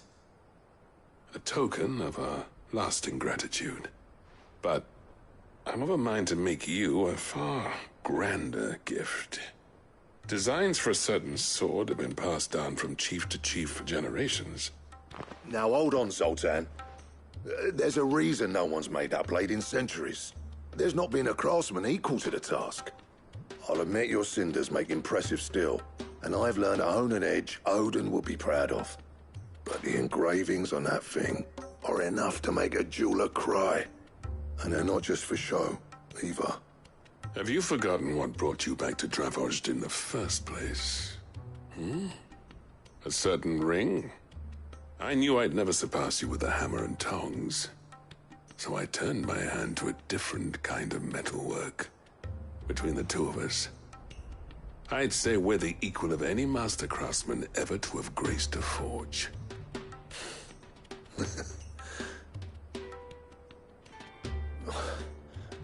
You know what? I think you might be right. Clive, you wouldn't mind if Zoltan came back to the Hideaway, would you? He's more than welcome. As long as he can keep our secret. Right. Zoltan, get your tools. We've got a legend to forge.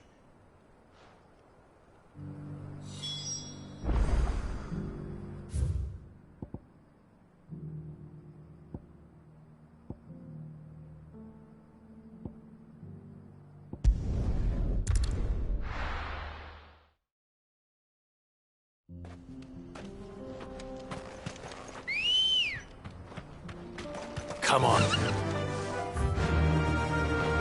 Fly, Ambrosia.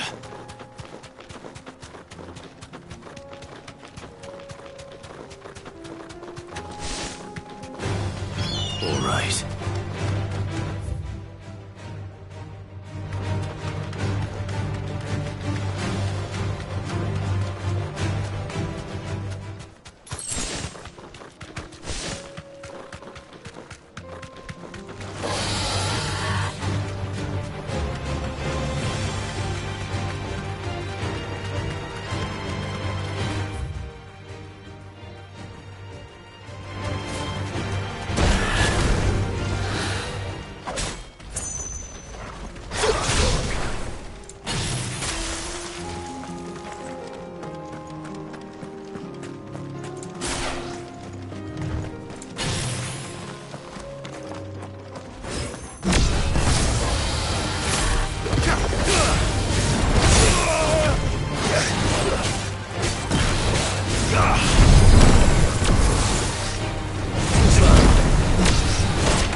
Let's go.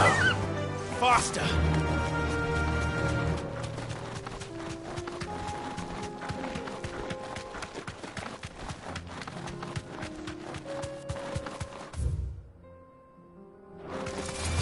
Don't get surrounded.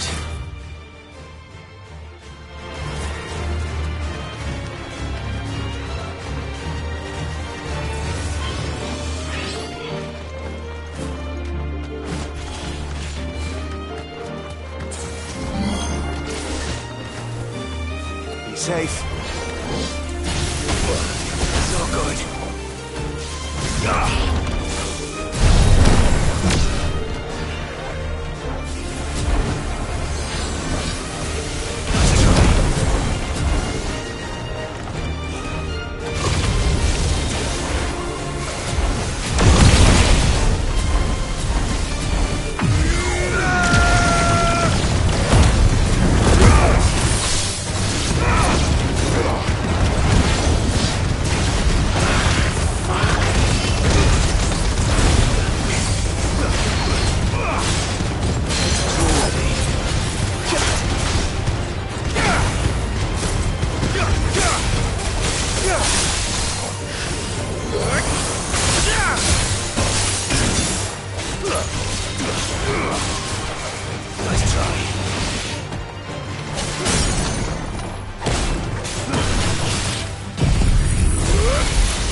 Fly, Ambrosia.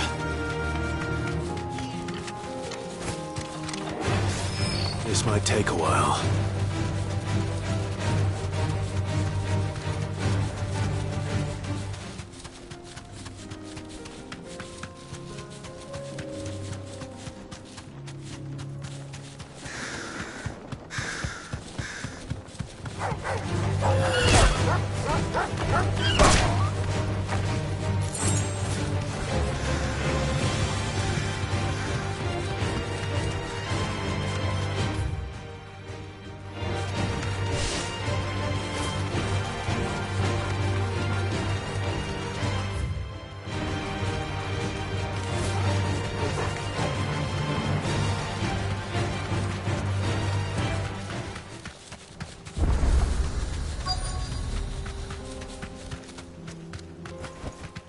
Straight home now.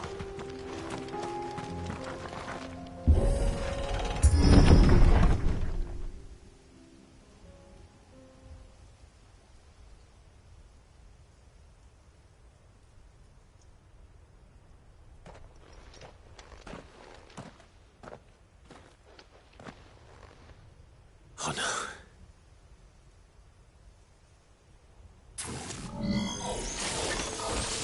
You'll pay for this. May still be survivors.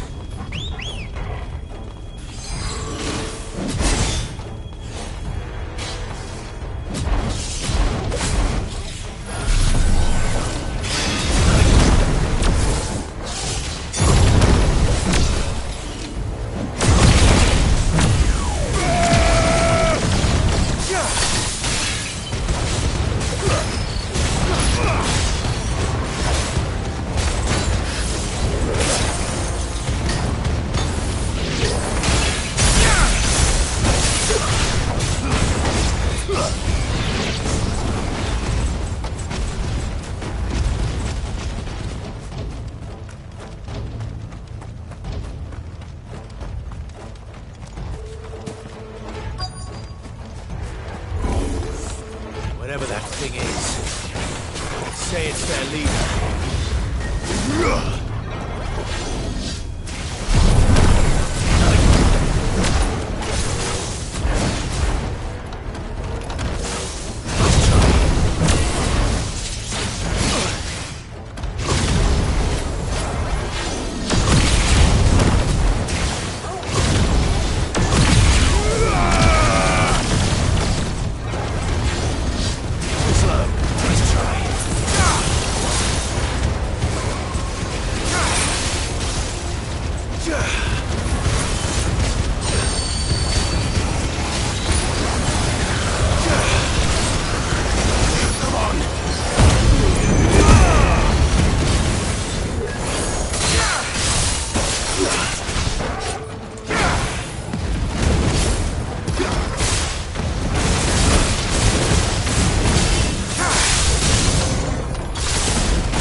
Should have stayed in the past. These must be Cyril's colleagues.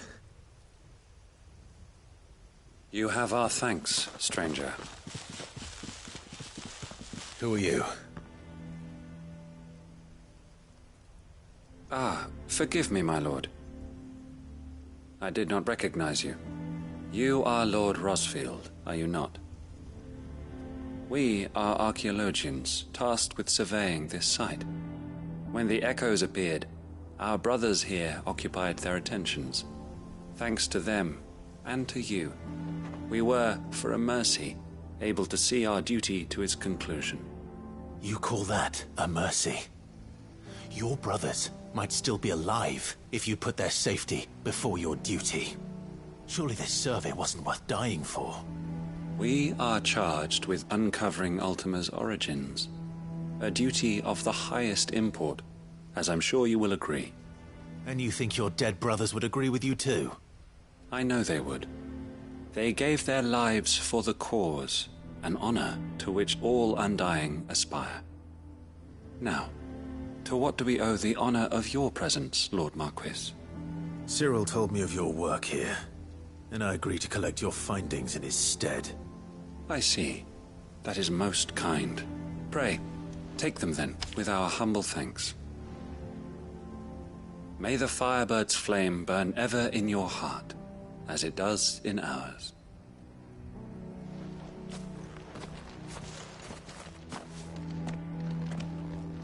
It's one thing to lay down your life for another, but for a survey... I suppose I'd better get this back to Cyril.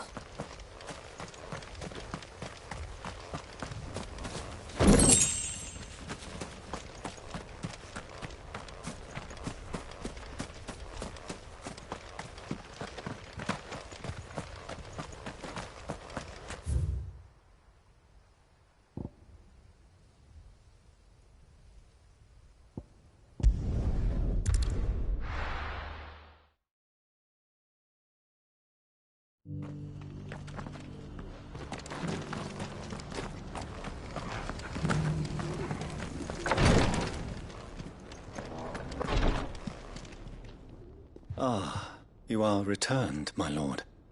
I collected your colleagues' preliminary findings. Here, take them.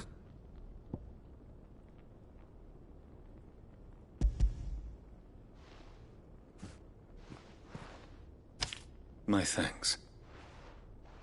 I shall study them, and inform you forthwith if I discover aught that might aid you in your fight against Ultima.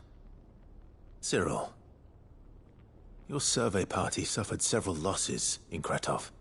Losses which could have been avoided, had the others not chosen to complete their work, instead of saving their friends. Were these your orders? No.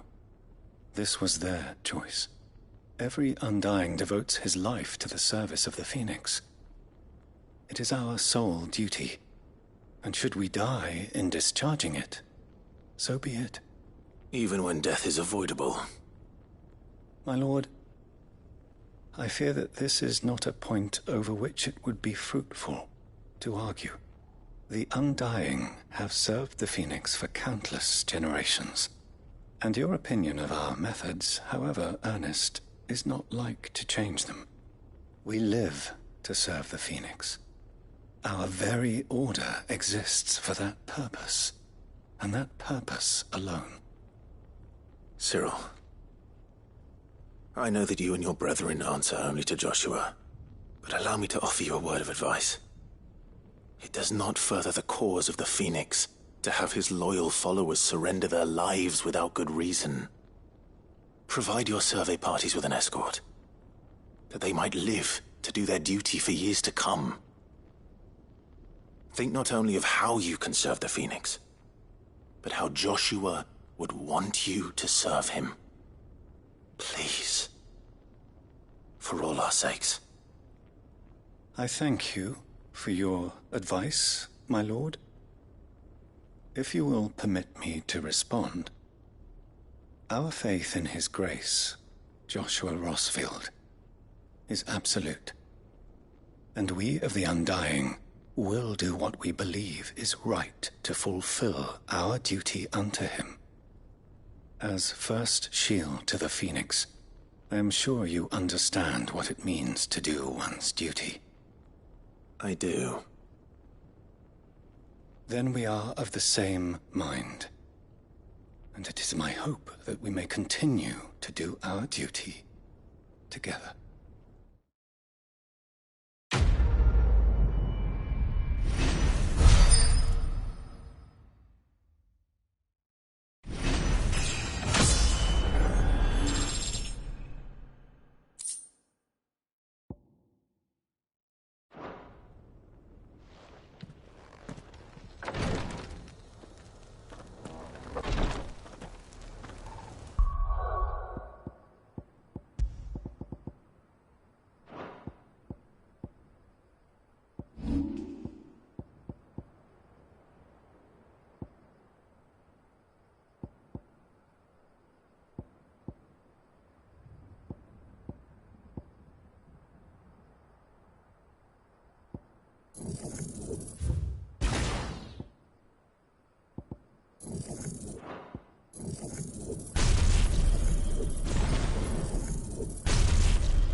Don't tell me we've run out of Papio nuts and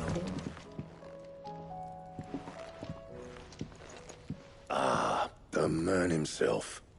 We were just about to make a start on that sword I promised you. It's funny, but none of this would have been possible without your help. You remember Camille? We'll be using his leatherwork for the grip. The steel, meanwhile, will be tempered in a fire, burning the cinders you charmed out of old Zoltan here. And that whetstone from the Outer Isles, that'll be what gives the blade its edge. And the final flourish will be my talented colleagues' engraving. A team effort led by the greatest blacksmith alive. Now, save that talk till the thing's finished, yeah? Right. I'm ready if you are. To the bellows it is, then.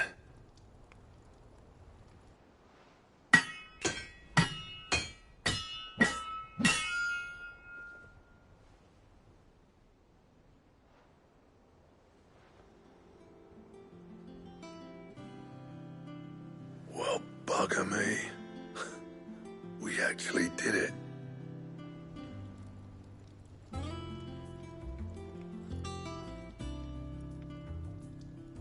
The sword to end all swords. Ragnarok. It's quite something. I trust you'll take good care of it. Thank you. Both of you. So, does this make you pair the greatest craftsmen alive, then? This? Nah. This was just following the footsteps of the greats of old. It'll take more than that to earn us our place in history. But we're up for the challenge. Here. A list of materials. Zoltan and I got talking on the long road back from Dravost. We reckon with those items there, we could craft something even better than the Ragnarok. Something worthy of a legendary outlaw like yourself. That's a weapon I'd like to see. You leave this list with me. I was hoping you'd say that. One legend at a time, eh, lads? Before you start on the next, who fancies raising a cup to friendship reforged?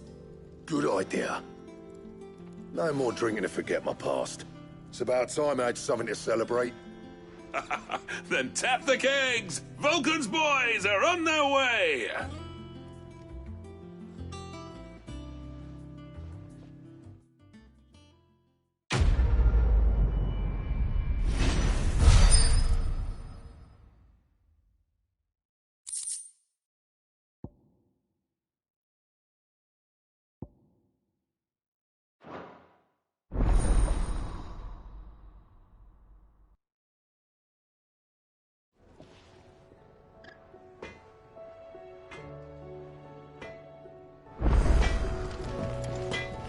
What do I owe the honour? I never thought me and Zoltan would ever speak again, let alone work together. And if it hadn't been for you, we wouldn't. You've been a good friend of me, Clive. The best. So, what'll it be?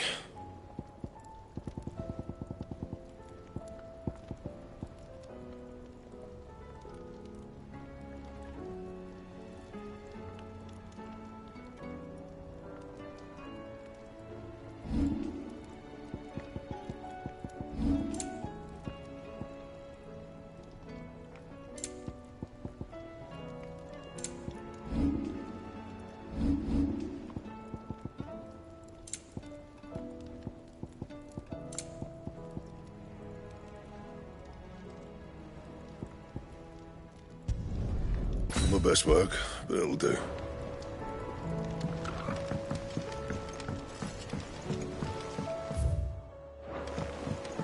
Have you tried Molly's lemon tarts?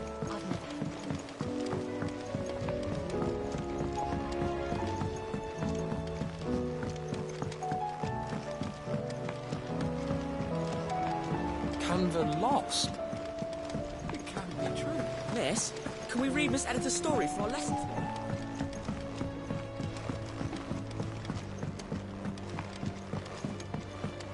With Canva in the hands of Akashic. Ah, Sid. Wasn't expecting you back so soon. So, is it good news or bad? Good, thankfully. Here.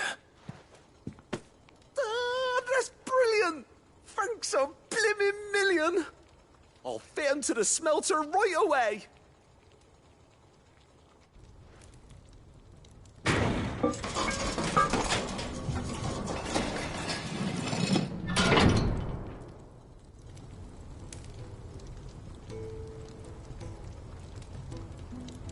May I present to you the Telemon Furnace! Ain't bad, is she? She's a beauty. You saved my bacon again, Sid, and I ain't about to let your good deed go unrewarded. It's fine, really. My bag's flexible enough already. Oh, don't say that. I'm sure I can make a few improvements to it yet. You could just buy me a bigger... How about that clasp? Looks a bit stiff. Reckon you could loosen it up and make some more room? And I reckon I know how. With a new alloy we've been working on. The Telemon Furnace was just what we needed to perfect it. It's a metal, see? So it's lovely and strong, but it's also, well, stretchy, if you can believe it. Stretchy metal. Well, if you insist. That is the spirit. You'll love it, I promise.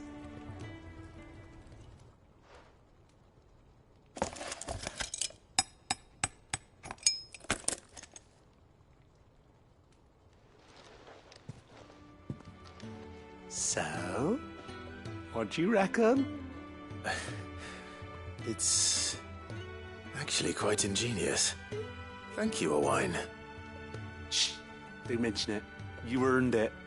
And I wanted to get some practice in using that metal anyway. Reckon we'll have all kinds of uses for it around the hideaway. Can't think of any right now, but that's our job, innit? Dreaming up new ways to make life easier around here. Maybe even out there, too. One day, the whole world's gonna know about the inventions you've helped us put together. That bag of yours will be the first of many. You mark my words. They'll hardly believe their eyes, I'm sure.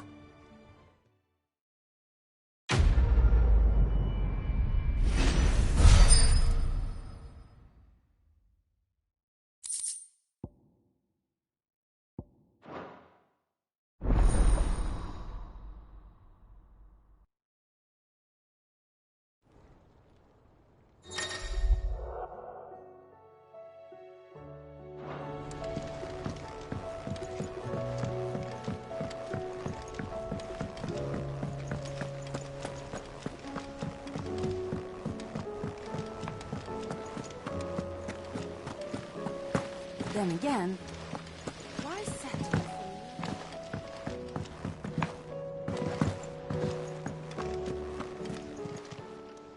Fancy a look at the list, do you? Quick look. Seen enough? Oh, I wasn't expecting you back, son. All yours. All done?